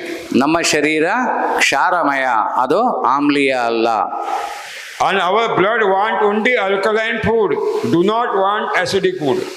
ನಮ್ಮ ರಕ್ತಕ್ಕೆ ಕ್ಷಾರವಾದ ಆಹಾರವೇ ಬೇಕು, ಆಮ್ಲೀಯ ಆಹಾರ ಆಗುವುದಿಲ್ಲ. Non-vegetarian food is acidic. ಮಾಂಸಾಹಾರಿ ಆಸಿಡಿಕ್, ಆಮ್ಲೀಯ. Okay. कुआं, कुआं, कुआं, वेल, क्या बोलते हैं उसको? कन्नड़ में क्या बोलते हैं? बावी बावी बावी बावी बावी बावी बावी बावी in your Bavi well, if that much quantity of the water existed, by which we can irrigate 1 acre land. If in your Bavi well, there is that much quantity of water existed, by which you can irrigate 1 acre land.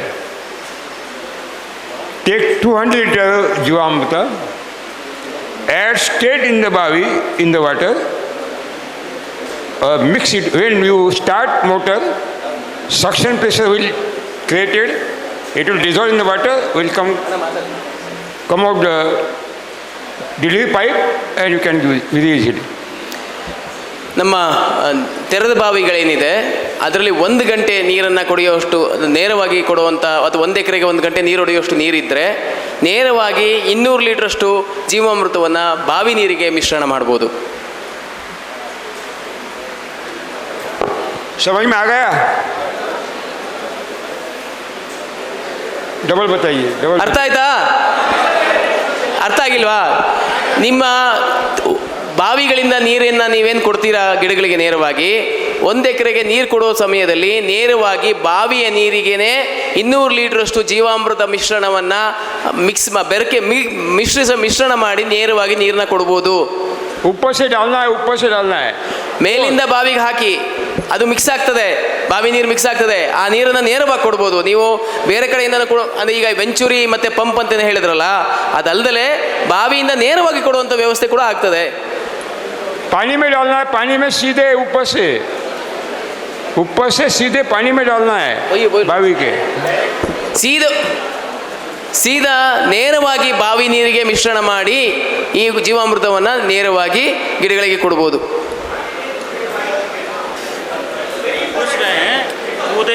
ಆಮೇಲೆ ಕೇಳ್ರಪ್ಪ, ಅವ್ರಿಗೆ ಮುಗಿಸ್ಲಿ ಒಂದು flow. जीवामृत को डालें तो वो पानी पीने के लिए यूज़ कर सकते हैं? हाँ, यूज़ कर सकते हैं. वो पोल्यूशन नहीं होगा सर? नहीं होगा. Because when you add Jivamrita, it dissolves in the water immediately, and when you draw the water, new water is coming. It is a fresh water. ನೀವು ಜೀವಾಮೃತವನ್ನು ಮಿಶ್ರಣ ಮಾಡಿದಂಥ ನೀರು ಆಚೆಗೆ ಪಂಪ್ ಮಾಡ್ತೀರಿ, ಬಾವಿಯಲ್ಲಿ ನೀರು ಮತ್ತೆ ಮತ್ತೆ ಬರ್ತಾ ಇರ್ತದೆ. ನೀವು ಪಂಪ್ ಮಾಡಿದಾಗ ನೀರು ಬರ್ತಾ ಇರ್ತದೆ, ಹಾಗಾಗಿ ಜೀವಾಮೃತ ಖಾಲಿ ಆಗ್ತದೆ, ಏನು ವ್ಯತ್ಯಾಸ ಆಗಲ್ಲ. Number 3, write down. 3ನೇದು ಬರ್ಕೊಳ್ಳಿ.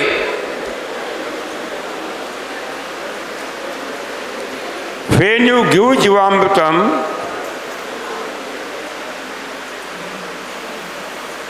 straight upon the soil, ನೀವು ನೇರವಾಗಿ ಭೂಮಿಗೆ ಜೀವಾಮೃತವನ್ನು ಬಳಸಿದಾಗ,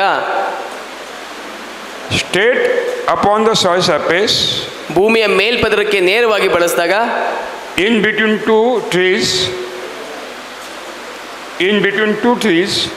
2 ಮರಗಳ ಅಥವಾ 2 ಗಿಡಗಳ ಮಧ್ಯ, you will get topmost effect of the Jivamrita. ಮರದ ಬುಡಕ್ಕೆ ಬದಲು 2 ಗಿಡಗಳ ಮಧ್ಯ ಜೀವಾಮೃತವನ್ನು ನೇರವಾಗಿ ಭೂಮಿಗೆ ಕೊಟ್ಟಾಗ ಅದರ ರಿಸಲ್ಟ್ ಅಥವಾ ಅದರಿಂದ ರಿಸಲ್ಟ್ ಏನಿದೆ ಅದು ತುಂಬ ಚೆನ್ನಾಗಿ ಬರುತ್ತೆ, ಫಲಿತಾಂಶ ತುಂಬ ಚೆನ್ನಾಗಿ ಬರುತ್ತೆ. Okay? Repeat again. ಜೀವಾಮೃತವನ್ನು ನೀವು ನೇರವಾಗಿ ಭೂಮಿಗೆ ಕೊಡಬೇಕು ಅಥವಾ ನೇರವಾಗಿ ಗಿಡಕ್ಕೆ ಕೊಡುವ ಪರಿಸ್ಥಿತಿ ಬಂದಾಗ, 2 ಗಿಡಗಳ ನಡುವೆ ಕೊಟ್ಟಾಗ ಅದರ ರಿಸಲ್ಟ್ ಅಥವಾ ಅದರ ಫಲಿತಾಂಶ ತುಂಬ ಚೆನ್ನಾಗಿದೆ ಅಥವಾ ತುಂಬ ಚೆನ್ನಾಗಿ ಬರುತ್ತೆ. If you are not giving the Jivamrita through irrigation water, ನೀವು ನೀರಾವರಿ ಅಂದರೆ ನಿಮ್ಮ ಡ್ರಿಪ್ ಇರಿಗೇಷನ್ ಆಗಲಿ ಸ್ಪ್ರಿಂಕ್ಲರ್ ಆಗಲಿ ಅದ್ರ ಜೊತೆ ಕೊಡದೇ ಇದ್ದು ಡೈರೆಕ್ಟಾಗಿ ಭೂಮಿಗೆ ಕೊಡುವಾಗ, 2 ಗಿಡಗಳ ಮಧ್ಯೆ ಕೊಟ್ಟಾಗ ಅದರ ಫಲಿತಾಂಶ ತುಂಬ ಚೆನ್ನಾಗಿದೆ. because when you give Jivamrita through irrigation water and the pipe are current to each other, resistance power is created and impact of Jivamrita is reduced. by means of the speed of the flow. But when you give fresh Jivamrita straight on the surface of soil, there is no any coral there, no resistance. It is giving fantastic result. ನಾವು ನೀರಿನ ಮುಖಾಂತರ ಅಥವಾ ಪೈಪಿನ ಮುಖಾಂತರ ಜೀವಾಮೃತವನ್ನು ಕೊಡುವಾಗ ಪೈಪಿಗೆ ಮತ್ತು ನೀರಿಗೆ ಆಗುವಂಥ ಘರ್ಷಣೆ ಮತ್ತು ನೀರು ಹರಿಯೋ ರಭಸ ಎಲ್ಲವೂ ಕೂಡ ಜೀವಾಮೃತದ ಶಕ್ತಿಯನ್ನು ಕಮ್ಮಿ ಮಾಡೋದರಲ್ಲಿ ಅವುಗಳ ಜೊತೆ ಘರ್ಷಣೆ ನಡೆಸ್ತಾ ಇರ್ತದೆ. ಆ ಸಂದರ್ಭದಲ್ಲಿ ಜೀವಾಮೃತ ಶಕ್ತಿ ಕಮ್ಮಿ ಆಗುವಂಥ ಸಾಧ್ಯತೆ ಜಾಸ್ತಿ ಇರ್ತದೆ. ಹಾಗಾಗಿ ನಾವು ನೇರವಾಗಿ ಭೂಮಿ ಕೊಡುವಂಥ ಅಭ್ಯಾಸಗಳನ್ನು ಮಾಡಿದ್ರೆ ಅದರ ಫಲಿತಾಂಶ ತುಂಬ ಚೆನ್ನಾಗಿರ್ತದೆ. Drip irrigation is not suitable for agriculture purpose. ಕೃಷಿ ಆಧಾರಿತ ಅಂದರೆ ಕೃಷಿ ಬೆಳೆಗಳನ್ನು ಬೆಳೆಯಲಿಕ್ಕೆ ಡ್ರಿಪ್ ಇರಿಗೇಷನ್ನು ಸೂಕ್ತವಾಗಿರುವಂಥ ನೀರಾವರಿ ಪದ್ಧತಿ ಅಲ್ಲ. ಹನಿ ನೀರಾವರಿ ಪದ್ಧತಿ ಕೃಷಿಯನ್ನು ಮಾಡಲಿಕ್ಕೆ ಅಂದರೆ ಕೃಷಿಯ ಬೆಳೆಗಳನ್ನು ಬೆಳೆಯೋದಕ್ಕೆ ಯೋಗ್ಯವಾಗಿರುವಂಥ ನೀರಾವರಿ ಪದ್ಧತಿ ಅಲ್ಲ. Drip is developed in Israel, in desert area, only sandy soil.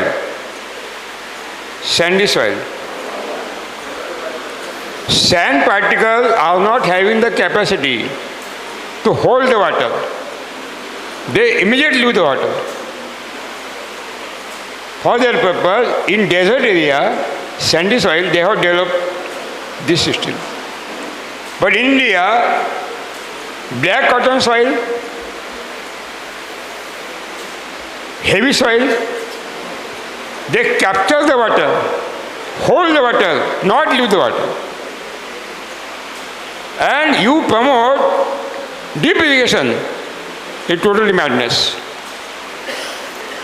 Drip irrigation ಅಥವಾ ಹನಿ ನೀರಾವರಿ ಪದ್ಧತಿ ಮರಳು ಮಿಶ್ರಿತ ಮಣ್ಣು ಮತ್ತು ಮರಳುಗಾಡಲ್ಲಿ ಅತಿ ಹೆಚ್ಚು ಪರಿಣಾಮಕಾರಿಯಾಗಿ ಕೆಲಸ ಮಾಡ್ತದೆ. ಏಕೆಂದರೆ ಮರಳಿಗೆ ಮತ್ತು ಮರಳು ಆಧಾರಿತ ಮರಳು ಮಿಶ್ರಿತ ಮಣ್ಣಿಗೆ ನೀರನ್ನು ಹಿಡಿದಿಟ್ಕೊಳ್ಳುವಂಥ ಶಕ್ತಿ ಇರೋದಿಲ್ಲ. ಹಾಗಾಗಿ ಹನಿ ನೀರಾವರಿ ಅಲ್ಲಿ ತುಂಬ ಒಳ್ಳೆ ಪರಿಣಾಮನ ಬೀರ್ತದೆ. ಆದರೆ ನಮ್ಮ ಬ್ಲ್ಯಾಕ್ ಕಾಟನ್ ಸಾಯಿಲ್ ಆಗಿರ್ಬೋದು, ಕೆಂಪು ಮಣ್ಣಾಗಿರ್ಬೋದು, ಇವೆಲ್ಲವೂ ಮಣ್ಣಿನ ಫಲವತ್ತತೆ ಚೆನ್ನಾಗಿರೋದ್ರಿಂದ ಹಿಡಿದಿಟ್ಕೊಳ್ಳುವಂಥ ಶಕ್ತಿ ಜಾಸ್ತಿ ಇರೋದ್ರಿಂದ ಇಲ್ಲಿ ಡ್ರಿಪ್